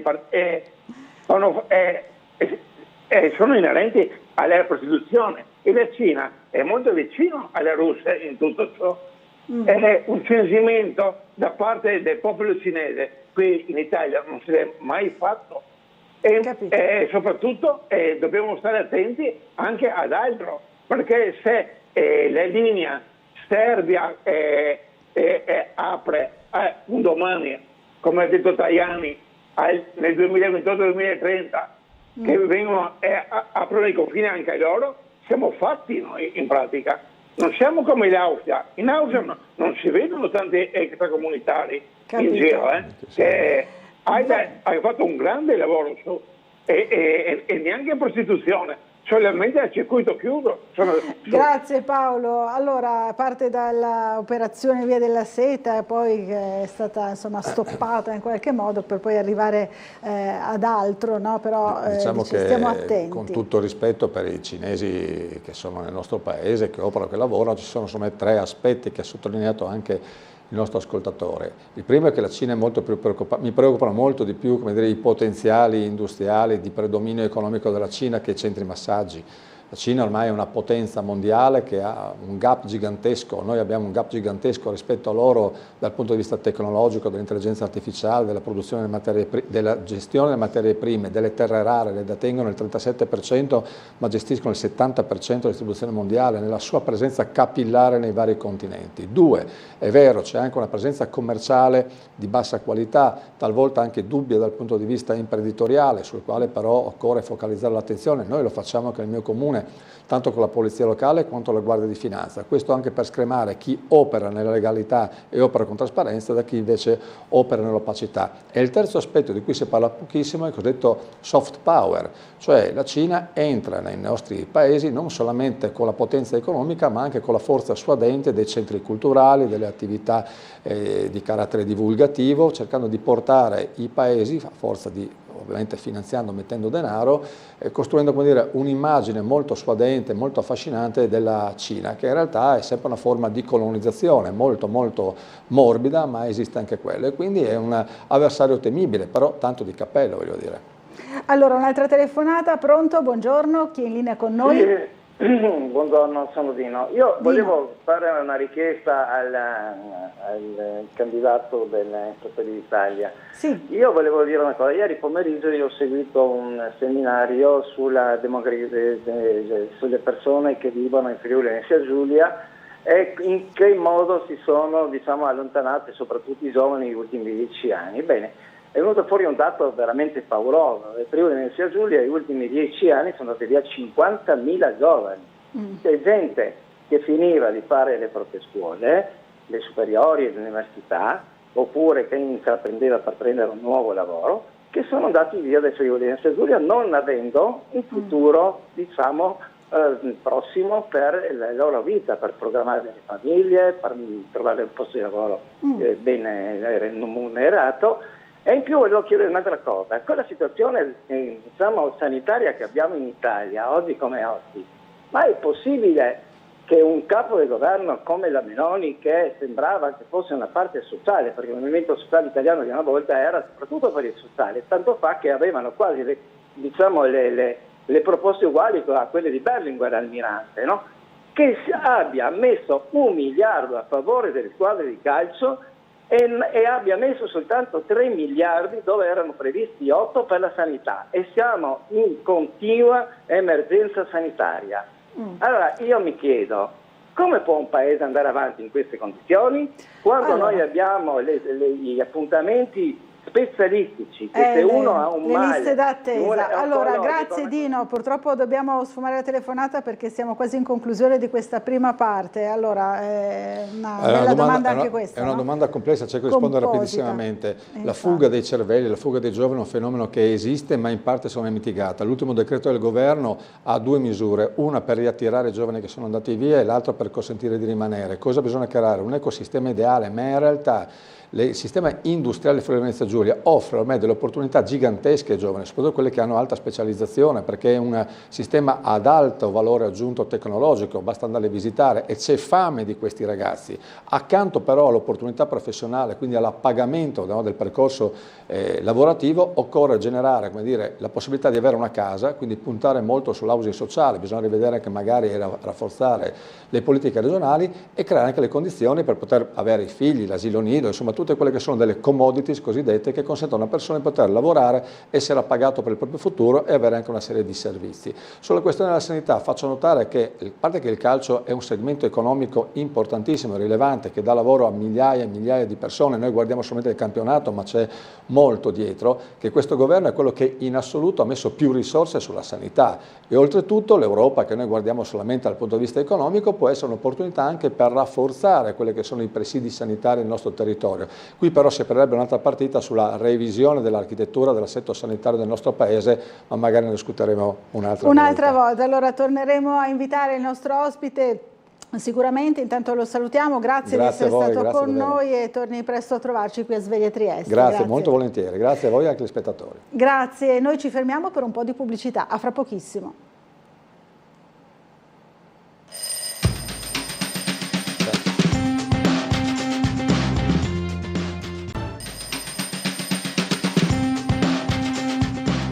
Bentornati in diretta, diamo subito il buongiorno alla sindaca di Sgonico, Monica Hrovatin, ricandidata per la terza volta, per il terzo mandato con la lista Scupai Insieme. Buongiorno, bentornata. Buongiorno a tutti i telespettatori. Grazie di essere qui. Allora, sindaco, abbiamo parlato prima fuori onda di quelle che sono le priorità di questa campagna elettorale. Siamo passati da una campagna elettorale per l'Europea a una per un comune che però è una campagna molto vicina ai cittadini, immaginiamo. No? Certamente la figura del sindaco è quella più vicina al singolo cittadino. Più sentita anche forse dalle persone coinvolte. Assolutamente, no? E poi proprio caricata dai cittadini che mi hanno chiesto di ricandidarmi, ho accettato questa nuova sfida, vecchia sfida perché insomma sono al terzo mandato. E diciamo che nonostante tutte le difficoltà che si possono raccontare dei 2 mandati precedenti, perché abbiamo avuto nel primo il patto di stabilità, nel secondo il Covid,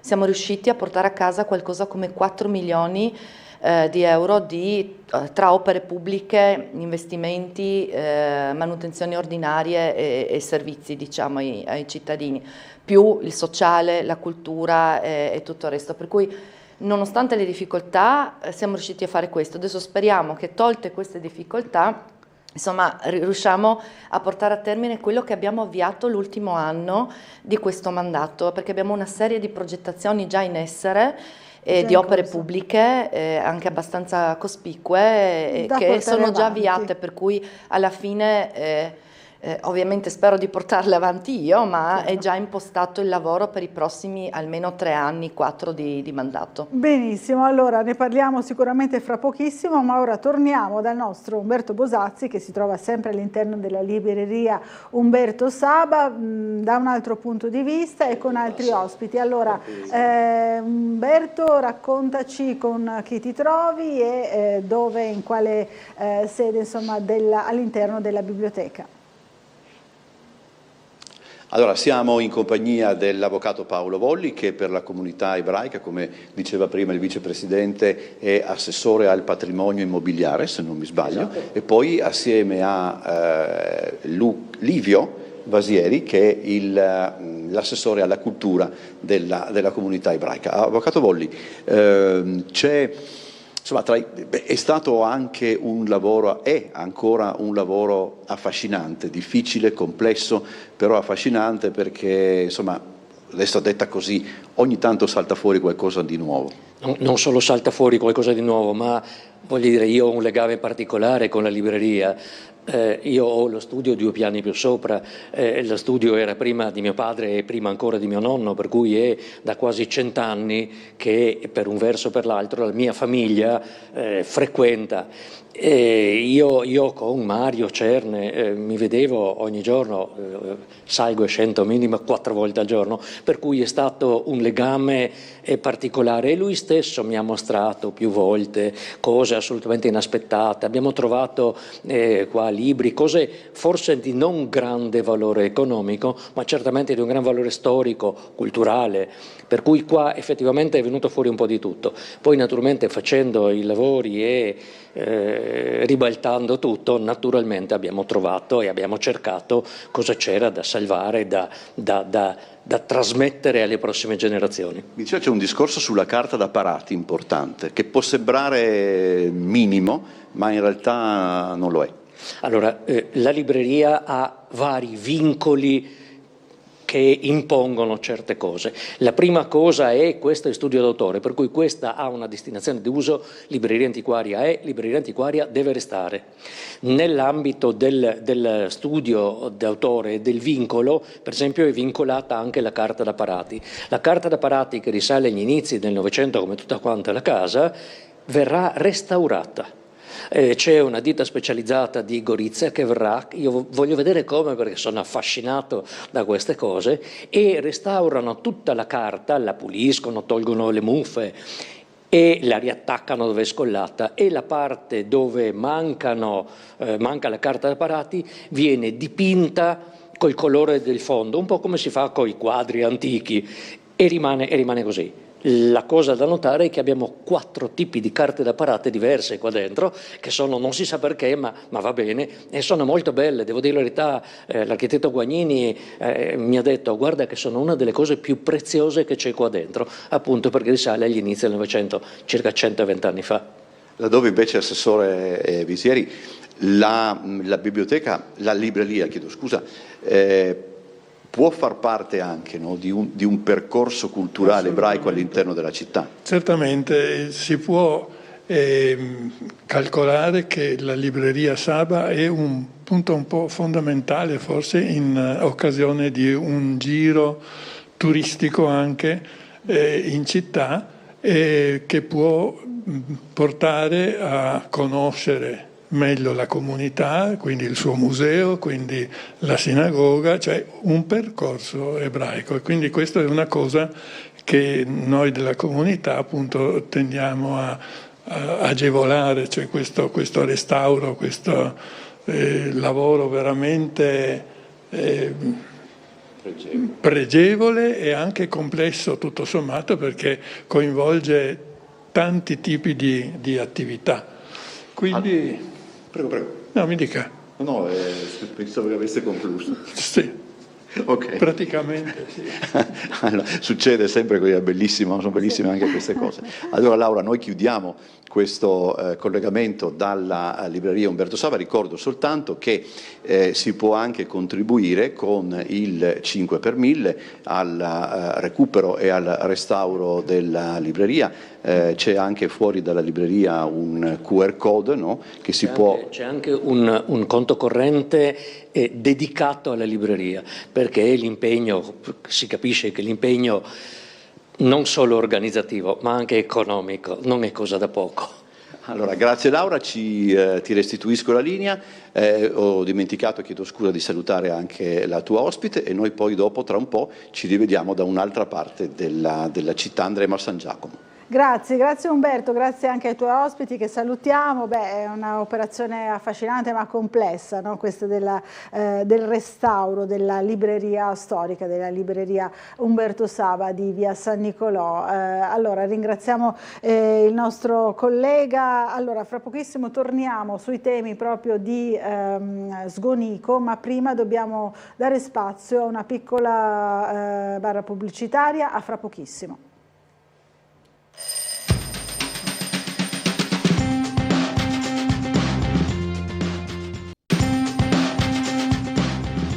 Bentornati in diretta, ancora in compagnia del sindaco di Sgonico, Monica Hrovatin, ricandidata con la lista civica Scupai Insieme.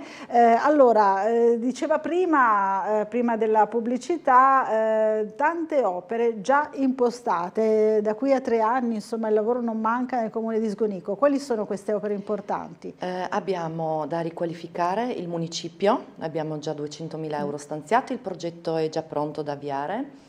E la strada che porta da Rumpimpiccolo verso Sagrado, 165.000 euro, la piazzetta Rumpimpiccolo, 200.000 euro, e poi abbiamo 430.000 euro per la bonifica e la riqualificazione dell'ex aerocampo di Borgo Grotta Gigante, che verrà destinato a attività ricreative, scopi culturali e sportivi. E poi, spero di non essermi dimenticata altro, ancora la ristrutturazione della sede della nostra protezione civile a Gabrovizza, 158.000 euro. Quindi... Questi sono già soldi stanziati, abbiamo il progetto preliminare per l'allargamento del nostro cimitero comunale a Sgonico e parliamo di 550.000 euro di opera, per cui adesso stiamo lavorando, si lavorerà insomma nei prossimi mesi sul progetto definitivo esecutivo e via avanti così, con anche la progettazione della rotonda Telit. Ecco, l'altra rotonda che verrà fatta mentre successivamente. La prossima settimana partono i lavori per la rotonda Lanza, no? Sì, la rotonda Lanza. Vediamo anche oggi sul giornale. Sì, attesa da quando hanno costruito la zona artigianale di Sgonico e finalmente, ne sono veramente molto orgogliosa e felice, vedrà l'avvio. E dovrebbe essere terminata nell'arco di 180 giorni, salvo ovviamente poi qualche problema tecnico, però è un'opera sicuramente che aiuterà a sostenere meglio il traffico di quella zona e ricordiamo che l'incrocio lì davanti alla zona artigianale è stato considerato uno dei più pericolosi di Trieste, per cui questo è sicuramente una cosa molto positiva per tutti. Quindi è attesa soprattutto per risolvere un problema di sicurezza in gran parte, no? Oltre che di snellimento magari del traffico, perché lì comunque in quella zona è piuttosto importante, no? Sì, c'è tutto l'altipiano da Opicina che poi prende l'autostrada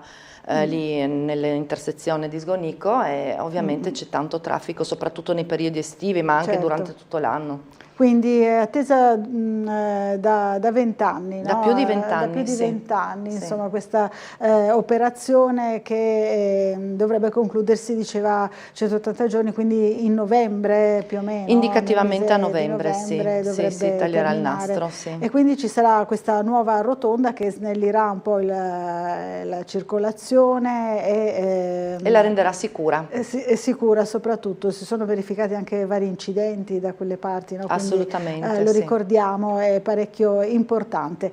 Allora, oltre a questo, a Sgonico si sta parlando molto in questi giorni in relazione a quello che succede anche qui a Trieste, dell'accoglienza dei migranti e della questione di Camposacro, che in parte ricade nel comune di Sgonico. Diciamo che Camposacro è una frazione del comune di Sgonico e la divide la strada ex provinciale dal comune di Trieste. Dal comune di Trieste, quindi insomma siamo un po' a metà, no? Siamo un po' a metà, nel senso che poi noi in realtà come comune non abbiamo nessun titolo decisionale su quello sulle decisioni che vengono prese dalla prefettura e diciamo del comune di Trieste, però volevo sottolineare che bisogna trovare delle soluzioni per i nostri residenti che diano loro diciamo una sensazione di sicurezza, ma che ci sia anche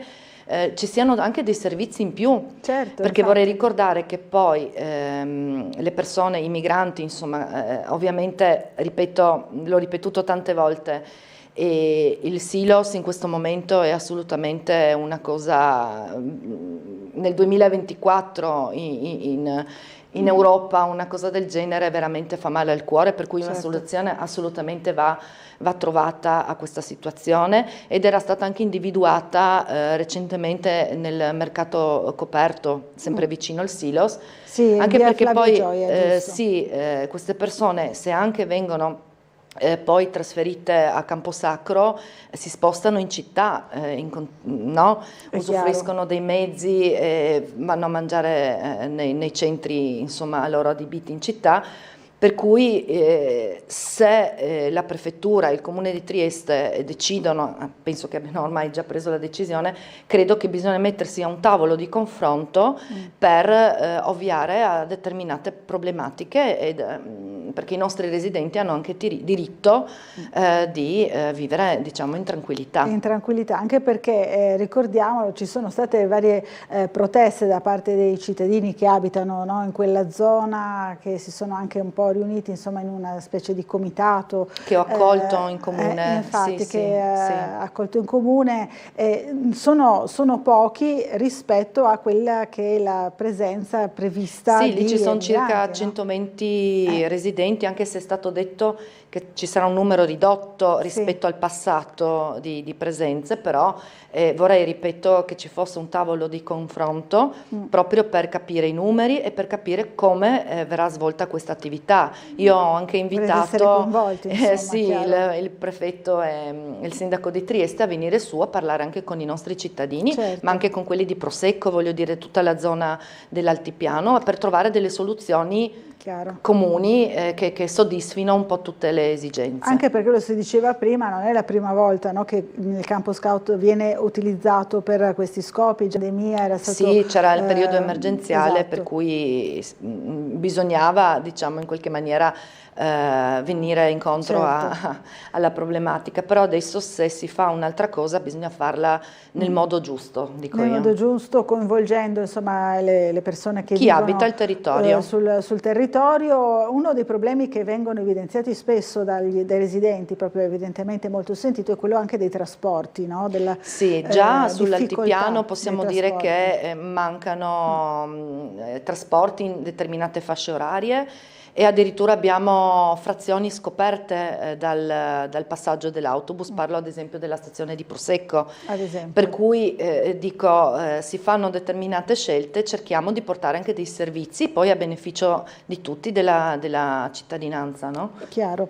Allora, buongiorno, ci scrive una nostra telespettatrice, Federica, che fa una domanda così, puntualizza una questione tutta politica, se vogliamo. Abbiamo seguito anche per quanto riguarda altri comuni, l'altro comune che va alle urne, quello di Morupino, ma anche Sgonico, questo distacco, insomma, in particolare tra i candidati dell'area, possiamo dire così, del centro-sinistra, no? E su questo ci scrive Federica, dice: in ordine alle varie querelle che in qualche modo hanno coinvolto l'amministrazione comunale, mi riferisco in particolare alla questione Sardoc, che è l'altro candidato, no? Che si oppone, appunto, ce ne sono 3 a Sgonico. Vorrei chiedere all'attuale sindaco di Sgonico quali siano a livello pratico le scalfiture che defezioni di questo tipo possono lasciare, cosa abbiano insegnato e quali, se ci sono, siano i frutti positivi da portare eventualmente nel futuro, insomma, da questa lite interna, possiamo chiamarla così. Ma diciamo una domanda in questo momento difficile. Vero. Allora, se posso parlare, diciamo, come sindaco, io ho collaborato già da prima con il signor Sardoc, perché lui è stato mio sindaco per 10 anni, io ho fatto l'assessore nella sua giunta e ho lavorato veramente intensamente, perché poi quando un sindaco ti sceglie sulla base della fiducia, che è il presupposto principe per qualsiasi tipo di collaborazione, no? Nel mio primo mandato gli ho dato fiducia e l'ho inserito nella giunta come tecnico esterno Nel secondo mandato abbiamo costruito la lista ed è stato inserito anche lui, perché ovviamente, ripeto, rispetto e fiducia erano le basi sulle quali ho costruito comunque le liste e la lista che ho tutt'oggi da proporre ai cittadini. Se non che dopo 19 anni di collaborazione il signor Sardo ci ha deciso di presentarsi alle regionali con un altro gruppo, con un altro partito che nel nostro comune era in opposizione, pertanto ha fatto una sua libera scelta lecita. Dico, io su questo anche l'altro anno non ho discusso, perché ripeto, uno è libero di decidere, però da quel momento poi non si è più presentato al Consiglio Comunale per un anno, ingiustificato, senza un colpo di telefono, senza un chiarimento, e questa cosa devo dire che a livello personale ha fatto anche, diciamo, male, ma tralasciando la parte personale, perché qui siamo tutti adulti e vogliamo parlare del bene della comunità, ha deciso poi di passare il 7 di marzo all'altro gruppo, di minoranza, e 2 giorni dopo si è candidato a sindaco. Ecco. Questo è un dato di fatto, poiché chiaramente dopo le elezioni un chiarimento andrà fatto, ecco, rispetto a 19 anni di collaborazione, potrei dire anche di amicizia, di rispetto, ma anche perché ne avranno necessità i nostri cittadini, che non hanno capito questa cosa qua. Ecco. Questa uscita, allora, sì, quindi è una decisione autonoma, ecco. Io non ho mai mandato via nessuno, anzi devo dire che ho sempre lavorato per il bene di tutti. Come sindaco sono stata il sindaco di tutti, non di fazioni o di altro. Mi sono sempre comportata in modo molto molto lineare, ed è quello che intendo fare. E anche con il programma elettorale o con le promesse elettorali non le faccio ad personam, ma le faccio alla comunità, per cui questo è il mio stile di procedere. Ecco, ecco, quindi per tutti queste le intenzioni anche per l'eventuale terza rielezione, insomma. Assolutamente, ricordava prima le grandi difficoltà avute nei 2 primi mandati. Certo, no? diciamo, io ho iniziato il primo mandato che c'era di fatto il patto di stabilità, certo, mi sono ritrovata con i conti bloccati, con delle regole veramente assurde. Speriamo che non lo rimettano mai più il patto di stabilità, per il bene proprio dei comuni e dei cittadini. Ma nonostante questo, nel primo mandato abbiamo portato avanti quasi 2 milioni di euro di opere pubbliche. Nel secondo c'è stata la parentesi Covid, che ha inciso profondamente anche sulla società e sulla socialità delle persone, per cui appena nel 23 le persone hanno riacquistato la fiducia di uscire, di aggregarsi, per cui sono stati fatti poi dei momenti di aggregazione dai nostri circoli culturali, sportivi. Abbiamo fatto nuovamente le cene con i nostri anziani, e una cosa che abbiamo messo nel programma sarà proprio l'invecchiamento attivo come punto, perché abbiamo intenzione di aprire un centro diurno proprio per la socializzazione, e abbiamo fatto un programma che è dedicato sia alle persone anziane ma anche per i giovani e più piccoli. Vorremmo istituire una consulta giovani dai 18 ai 26 anni di età, per riunire questi giovani che abitano il territorio e che imparino cosa vuol dire lavorare per il territorio, creare proprio un capitolo ad hoc nel bilancio da poter far gestire la consulta giovani, creando opportunità di andare a visitare qualche altra città, di andare insomma a fare delle attività di gruppo e che prendano anche decisioni autonome su quello che vorrebbero fare nel nostro territorio. Allora, sentiamo la telefonata, poi dobbiamo andare nuovamente in pubblicità per l'ultimo spazio agli spot di questa mattinata. Buongiorno, chi è in linea con noi? Buongiorno, buongiorno a tutti e Dobardano Supana. Buongiorno. Volevo richiamare la sua attenzione, e non entro nel merito della sua gestione comunale perché diciamo, so che essendo un comune piccolo paradossalmente è anche complesso, no? Però se mi permette da esterno vorrei segnalare una cosa, che la zona dove lei amministra è una zona molto molto interessante dal punto di vista storico e archeologico. Dal punto di vista storico credo che lei, il suo comune assieme a quello di Groppada, avete diciamo le ultime testimonianze di una popolazione antichissima che viveva a Trieste parlo in senso allargato, cioè non Trieste città, che sono i famosi Staroveuzi, no? È una popolazione che viene dall'India, di circa 5.000 anni, giusto qua presenti nel territorio, tanto quanto, giusto per capirci, a Lubiano un paio di mesi fa, in un paesetto vicino a Lubiano, hanno trovato la ruota più antica d'Europa di 5.200 anni, cioè tradotto, mentre a Roma si prendevano a bastoni e pietre, qua andavamo in giro con calessi e cavalli, no?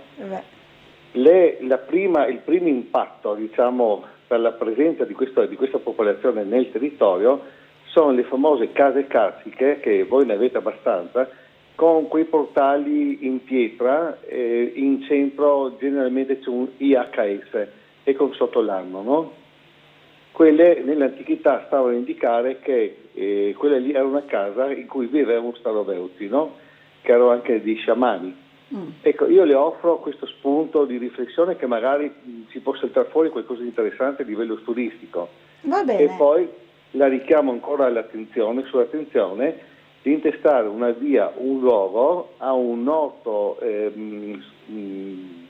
viaggiatore dell'Ottocento, nonché scopritore delle vie del nord del Polo Nord, Karl Weipret, che diciamo lui si è innamorato delle nostre zone di natura tale che ha portato dei benefici di ordine economico, scientifico a livello internazionale che secondo me la nostra zona glielo dovrebbe dare. Glielo dovrebbe. Allora, grazie del suggerimento. Buona giornata a lei. Beh, ringrazio degli spunti perché sono sempre ovviamente benvenuti. Noi ascoltiamo tutti i cittadini, residenti, non residenti. E diciamo che nei prossimi 5 anni punteremo molto sulla promozione del territorio, l'abbiamo messo nel programma elettorale, sia dal punto di vista, come diceva il signore, storico, perché ci interesserebbe rilevare il Castelliere, ad esempio, che c'è a Rupin Piccolo, dove è stato trovato anche una pietra che è famosa adesso un po' in tutto il mondo. Eccolo, perché ricordiamolo, Rupin Piccolo fa parte del comune di Sgonico, no? Sì, Rupin Piccolo nel comune di Sgonico. Non tutti lo sanno magari, no? Ricordiamolo ancora una volta. Sì. E poi promuoveremo il territorio in chiave digitale, utilizzando ormai gli smartphone più che cose cartacee, e coinvolgeremo un po' tutta la cittadinanza in questo percorso. Siamo entrati a far parte delle città del vino e abbiamo iniziato una veramente buona collaborazione con gli altri comuni del Friuli Venezia Giulia che sono inseriti in questa realtà. E una chicca, secondo me, vorremmo essere promotori della creazione dell'Associazione delle Città del Caffè, perché nel nostro comune abbiamo 3 torrefazioni, anche abbastanza famose e attive, per cui ne abbiamo una ogni 640 abitanti. Ecco. Siamo è una piccola perla in questo senso e Trieste comunque è famosa per il caffè, ci sono 1000 persone che lavorano solo in questo ambito, più 1000 di indotto, 2000 persone che sono impiegate su questa realtà.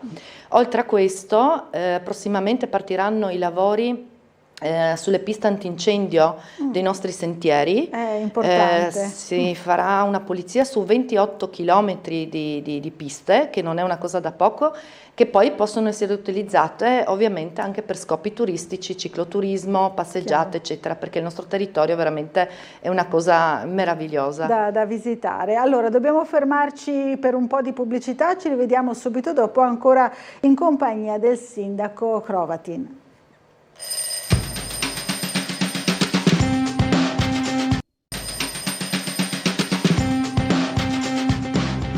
Bentornati in diretta. Allora, Sindaco, ci sono anche tante mail che arrivano al nostro indirizzo, gliene leggo qualcuna, poi parliamo, che sono molto interessanti perché parlano di ambiente in particolare. Il signor Gianni, che è un amico di Tele4, ci scrive: alle 2 gentili signore che appaiono sullo schermo auguro una giornata propizia, Grazie. sia benevola per la nostra martoriata città ormai sempre più colpita da nuovi vandali, dice Gianni.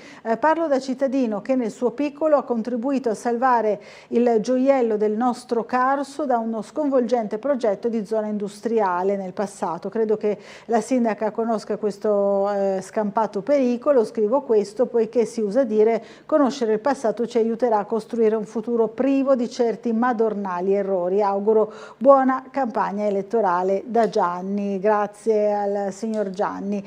Poi ancora invece Renata ha notato sulla strada in località Prosecco, stazione Sgonico, molta vegetazione incolta che chiude la visuale, soprattutto agli incroci, e la velocità delle auto è parecchio sostenuta. Chiedo anche a questa sindaca se mantiene vivo nel suo territorio il problema ailanto e processionaria, scrive Renata. Intanto ringrazio degli spunti per rispondere al signor Gianni.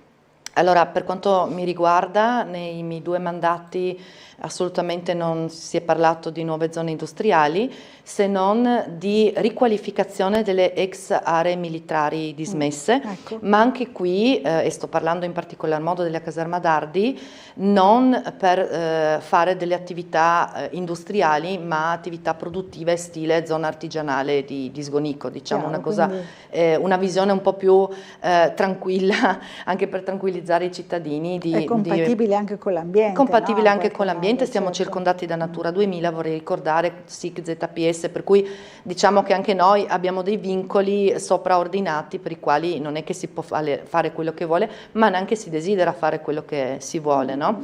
Su questo vorrei dire che siamo stati attenti, perché parlando di tema ambientale abbiamo tolto tutto l'amianto della ex polveriera che abbiamo a disposizione dataci dal demanio, e stiamo avviando le procedure per togliere l'amianto anche dal capannone più grande della caserma Dardi, e questo è propedeutico al posizionamento di impianto fotovoltaico, per cui questa cosa si sta avviando. È una cosa anche che abbiamo messo nel programma elettorale, cercare di attivare le comunità energetiche, cercare di attivare il più possibile fonti energetiche alternative, no? Rinnovabili, E certo. su questo abbiamo lavorato anche mettendo il fotovoltaico sulla scuola primaria in questo mandato, e andremo avanti in quest'ottica mettendo nuovi punti luce a LED e cercando di ottimizzare per cercare di ridurre le bollette anche nel comune anche questo sì, per rendere non è da sostenibili i sottovalutare, costi, no? ecco, per non Infatti. far aumentare i costi, perché l'aumento dei costi implica l'aumento delle tasse, ed è una cosa che abbiamo cercato di evitare in ogni maniera, tant'è che siamo rimasti assolutamente tra i più bassi in Friuli Venezia Giulia. E di questo mi sento particolarmente orgogliosa. Per rispondere invece sulla strada... la strada località Prosecco stazione Sgonico? Sì, è nostra. Su quella strada abbiamo pronto già un progetto di allargamento, perché ci rendiamo conto che è una strada pericolosa, e stiamo attendendo che sia pronto il progetto della rotonda per mettere i 2 progetti insieme e fare una gara unica per tutta quella zona lì. Per quanto riguarda la vegetazione, adesso abbiamo attivato la ditta che sta iniziando le pulizie su tutto il territorio. Ricordo che Sgonico ha 32 km quadrati di territorio, per cui arriverà il momento in cui si farà la pulizia anche lì. È piuttosto ampio, è vero. Allora, adesso torniamo dal nostro Umberto Gosazzi, che si è spostato, come aveva anticipato prima, in campo San Giacomo, dove c'è una manifestazione, una conferenza stampa a cielo aperto. Allora, nuovamente buongiorno Umberto. Allora, raccontaci che cosa sta succedendo alle tue spalle. Allora Laura, come avevo accennato prima, siamo in campo San Giacomo, dove è in corso una conferenza stampa indetta dai genitori della scuola Duca d'Aosta, dell'Istituto Comprensivo di San Giacomo e del Ricreatorio Pitteri, e la conferenza stampa ha questi punti che adesso vi leggo all'ordine del giorno. Segnalare le forti preoccupazioni dei genitori legate ai danni che i servizi educativi del rione di San Giacomo rischiano di subire nel prossimo futuro, portare l'attenzione dell'opinione pubblica sui pesanti cambiamenti alla vita del rione che deriverebbero dalla realizzazione di un impianto sportivo se venisse collocato in via Frausin e l'adozione della sua variante urbanistica così come è stata concepita, chiedere al Comune una riflessione responsabile prima di approvare una variante così impattante che danneggerebbe in primo luogo bambini, ragazze, bambine e di conseguenza cittadine e cittadini di tutta la quinta circoscrizione, portare all'attenzione dell'assessore Lodi le richieste specifiche raccolte tra i genitori delle 2 scuole e del ricreatorio e poi segnalare anche al resto della cittadinanza e al Consiglio Comunale la contrarietà al progetto e alla sua variante e proporre che venga realizzato in un luogo più idoneo con caratteristiche, vedi, parcheggi che nel rione di San Giacomo non si riscontrano. Insomma, è ancora la questione del ricreatorio dell'ex Pavane in via Frausini che torna alla ribalta. Come potete vedere nelle immagini di Enzo Iannacone non c'è molta gente, del resto è un giorno lavorativo, quindi si presume che molti genitori siano al lavoro.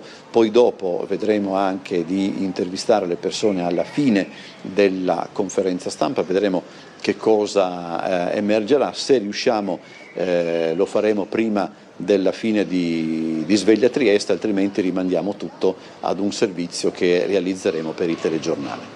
Grazie Umberto Bosazzi, allora ci risentiamo più tardi, grazie di questo collegamento per farci sapere anche di questa protesta dei cittadini che come si diceva prima insieme al sindaco Hrovatin vanno ascoltati, no? Anche relativamente al caso appunto del Camposacro e quindi dell'Ostello Scout, ma non soltanto, no? Ci sono spesso insomma questi comitati di cittadini che poi si riuniscono per chiedere appunto ascolto e di portare avanti le proprie richieste. È giusto che ci siano, no? Ovviamente, perché c'è bisogno di confronto costante. Esatto, allora c'è un'altra mail da parte di Giorgio che credo che abbia chiamato poco fa, dice saluto e auguro di poter continuare il suo percorso da sindaco a Monica, una persona con cui anche se di diverso colore ho piacevolmente collaborato in questi 5 anni per quanto ho potuto per il bene collettivo del comune di Sgonico. Un sincero augurio dal consigliere d'opposizione Giorgio Vittraich. Un saluto a Giorgio, grazie. Grazie per questa bella esperienza alla giunta, ai consiglieri, mi dispiace di non poter passare per l'inaugurazione della festa del vino, quindi si riallaccia insomma. Sì, che in questo weekend così invito anche gli ascoltatori a venire a Sgonico venerdì, sabato e domenica. Venerdì, sabato e domenica c'è la festa del vino a Sgonico, quindi questa è una bella, insomma, riuniamo tutta la comunità e invitiamo ovviamente chi ha piacere di stare con noi a partecipare a Sgonico. Ed è uno dei punti proprio all'interno del programma, anche del programma elettorale del sindaco, quello proprio di coinvolgere sempre più sia le varie fasce d'età, no? Dicevamo prima la socialità, promuovere la socialità è un problema che forse è emerso anche durante il Covid, certamente il Covid ha lasciato degli strascichi. Certo. Devo dire che abbiamo collaborato in quel periodo molto attivamente con la nostra squadra della protezione civile che si è resa disponibile veramente facendo centinaia di ore di volontariato con la farmacia locale, con i medici di base, perché ho sentito costantemente anche i medici di base, con la scuola, perché la protezione civile poi ha fatto un po' da tramite anche con la scuola portando i libri ai bambini a casa, eccetera. Si è sentita comunque la comunità, anche se purtroppo eravamo chiusi in casa, ecco. E ci è voluto un po' di tempo per ricostruire di nuovo quelle basi affinché la gente poi si sentisse sicura di uscire nuovamente da casa. Speriamo di non ripetere mai più un'esperienza del genere. Sì, ecco, una cosa che vorrei sottolineare, noi siamo in questo momento un comune che non ha un asilo nido. Abbiamo fatto richiesta tramite delibera consiliare votata all'unanimità per ricevere dal demanio la palazzina della ex polizia che abbiamo a Sgonico.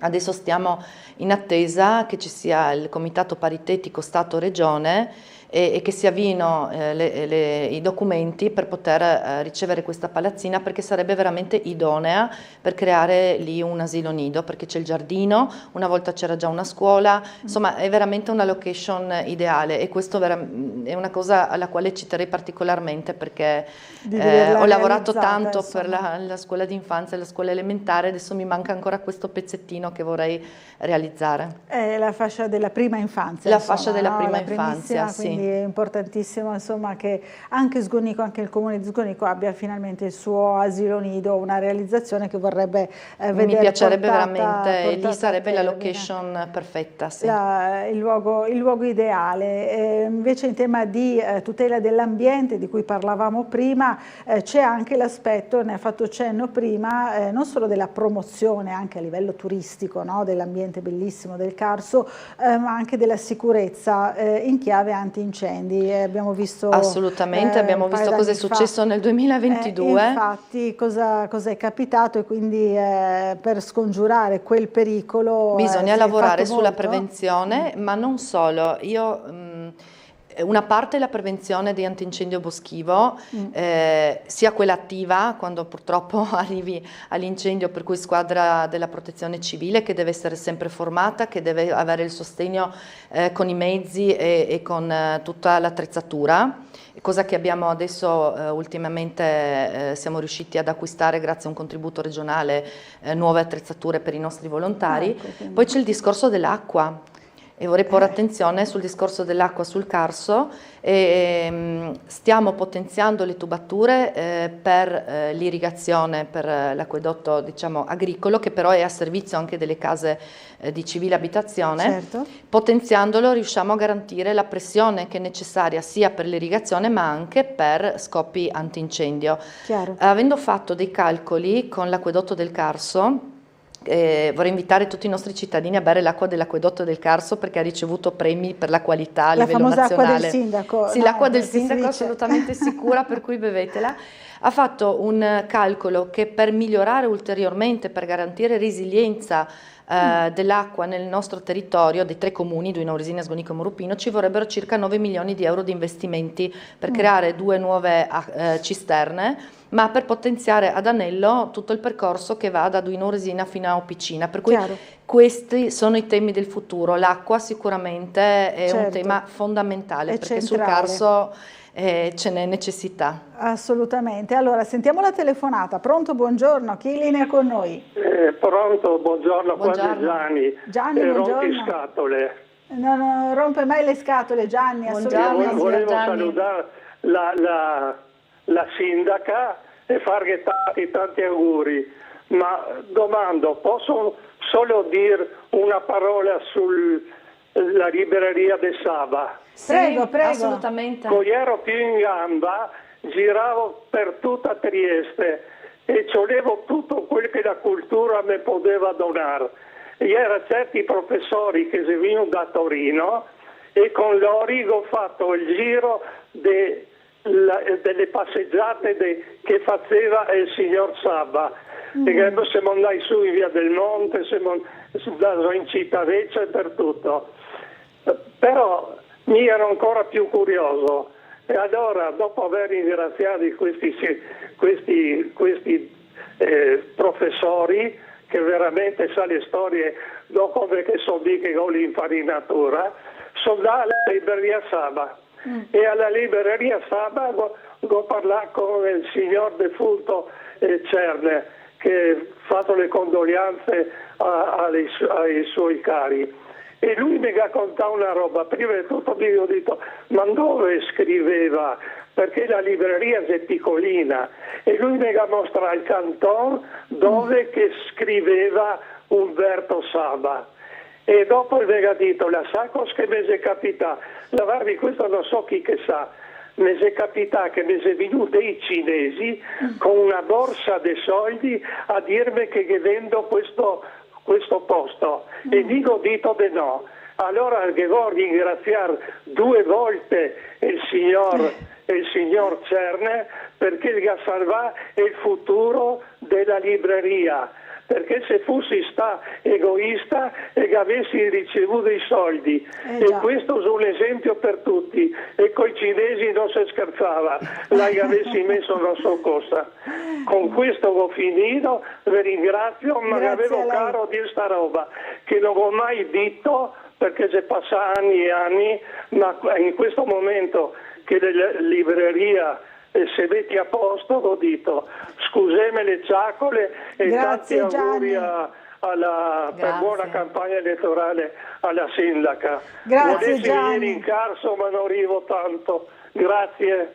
È un appassionato anche del Carso, è vero, il signor Gianni, quindi lo ringraziamo sicuramente per questo suo contributo carino, per questo bel ricordo, no, sulla libreria Saba che abbiamo visto prima nelle immagini del nostro Enzo Iannacone insieme a Umberto Bosazzi, che sta un po' rinascendo in qualche modo. C'era un periodo in cui si temeva, no, per la scomparsa di questo luogo importante per Trieste, e ora invece i lavori stanno andando riqualificare avanti. è sempre positivo, no? Infatti è vero, è molto importante riqualificare e lasciare poi la traccia, no, anche delle cose passate. Poi si parlava anche di valorizzazione in chiave turistica. Sì, di ecco, percorsi. uno degli strumenti che vorremmo attivare insieme a tutti i comuni della parte italiana e i comuni della parte slovena che hanno inserito il Carso nel loro territorio è lo strumento del GECT. Il GECT lo usano molti comuni anche che sono nelle vicinanze del confine, no? Sì, diciamo dove c'è proprio il Carso classico, il Carso no? classico. Per cui siamo 12 comuni della parte italiana, 4 comuni della parte slovena. Certo. Si parla di Geoparco del Carso come volano per l'attrattività turistica, e il GECT è uno strumento con il quale potremmo preparare dei progetti europei e attingere dai fondi direttamente, perché come comuni, almeno parlo per il mio, siamo piccolini, abbiamo solo 15 persone, 15 dipendenti, per cui la burocrazia è tale, è veramente difficile, insomma la partecipazione non è come 20-30 anni fa, certo, che alla fine ecco, non c'era il codice degli appalti, non c'era tutta una serie di vincoli e si aveva 30 persone che lavoravano tra dipendenti esterni e interni del comune, insomma. Chiaro. Adesso è tutto un po' più complicato, ma il GECT potrebbe essere quello strumento utile a tutti i comuni del Carso per attingere a nuovi fondi per lo sviluppo del turismo, parlo di turismo sostenibile, non di turismo di massa. Ecco. E Trieste è sicuramente un buon volano per l'altipiano e viceversa, perché quindi siamo è auspicabile complementari. una collaborazione, Sì, no? Anche tra le due bisogna realtà. collaborare con la Grotta Gigante, ma creare delle opportunità ovviamente di connessione con tutti i comuni inseriti nel Carso classico. Ecco, questa è la visione, e anche tanti ci dicono mettete le tabelle di un tipo piuttosto che di un altro, ma ha senso che le mettiamo tutte uguali. Chiaro, da una parte e dall'altra, perché uno che viene sia sul Carso coordinato, deve no, avere una visione coordinata del territorio, per cui non mi posso immaginare che a Sgonico io decido di mettere una tabella così, no? E magari dalla parte slovena ne mettono una cosa diversa, per cui c'è bisogno di un coordinamento tra tutti i comuni in questa direzione. E lo strumento potrebbe essere proprio questo patto, questo GECT, no? Che già ha visto grandi realizzazioni. Penso anche al caso delle due Gorizie, no? Che adesso andranno al 2025, insomma, come capitale della cultura insieme. Quindi un lavoro di questo tipo, insomma, di grande coordinamento. Il tutto si inserisce in un periodo un po' difficile per la collaborazione di confine, per la sospensione del Trattato di Schengen. Sì, anche lì per voi è un problema questo? Sì, secondo me sul confine, uno è il punto di vista psicologico, perché ci siamo abituati a andare liberamente su e giù dai confini. Un altro anche, diciamo, sul piano politico, perché alla fine siamo inseriti in una comunità più ampia, comunità europea.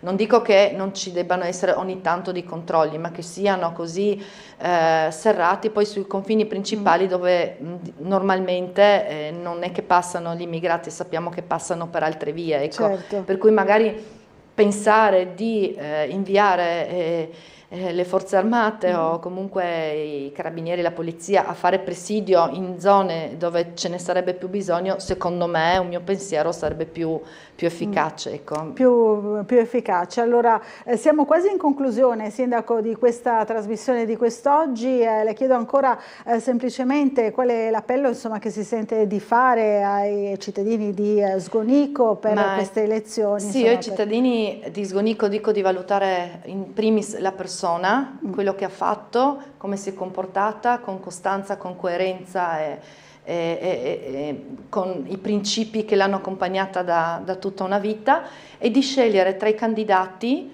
si può mettere un nome di una donna e il nome di un uomo, ma candidati che sono rappresentativi del territorio. Io ho una lista di candidati, 6 uomini, 6 donne, 6 più giovani, 6 meno giovani, 6 persone con esperienza da consigliere e 6 volti nuovi. Ho cercato di creare un equilibrio, un mix di tutte queste caratteristiche, e sono sparsi un po' in tutte le frazioni del nostro territorio, per cui c'è ampia scelta di dare una preferenza, perché significa dare fiducia a una persona che è attiva nel contesto in cui vive, per cui guardate la differenza magari insomma con le altre candidature, però questa è la realtà della nostra lista Scupa Insieme. Allora, siamo in conclusione, so che c'era una telefonata, è arrivata proprio adesso, però non so se facciamo in tempo, non so se... so che il telefono è sempre occupato, cosa vuole? Mi dispiace. Allora guardi. Velocissima. Lasciatemi parlare però. No, non possiamo perché dobbiamo chiudere, signora. Ci dica il suo nome, che magari cerchiamo di riprendere magari nella puntata di domani quello che voleva chiederci. Come si chiama? Ma guardi, domani c'è che sono via, perché io abito a Gorizia ma sono triestina. Ho capito. E sono molto arrabbiata di Piazza Fedriga che lascia andare la nostra Trieste, ecco. Ho capito, allora magari glielo faremo presente nella puntata di domani. Purtroppo dobbiamo chiudere. Grazie intanto anche alla signora, grazie alla sindaca di Sgonico, grazie a voi. Torni presto a trovarci qui a Sveglia Trieste. Grazie. Grazie, buona giornata. Grazie, noi ci fermiamo qui, grazie a tutti per averci seguito e buon proseguimento di giornata.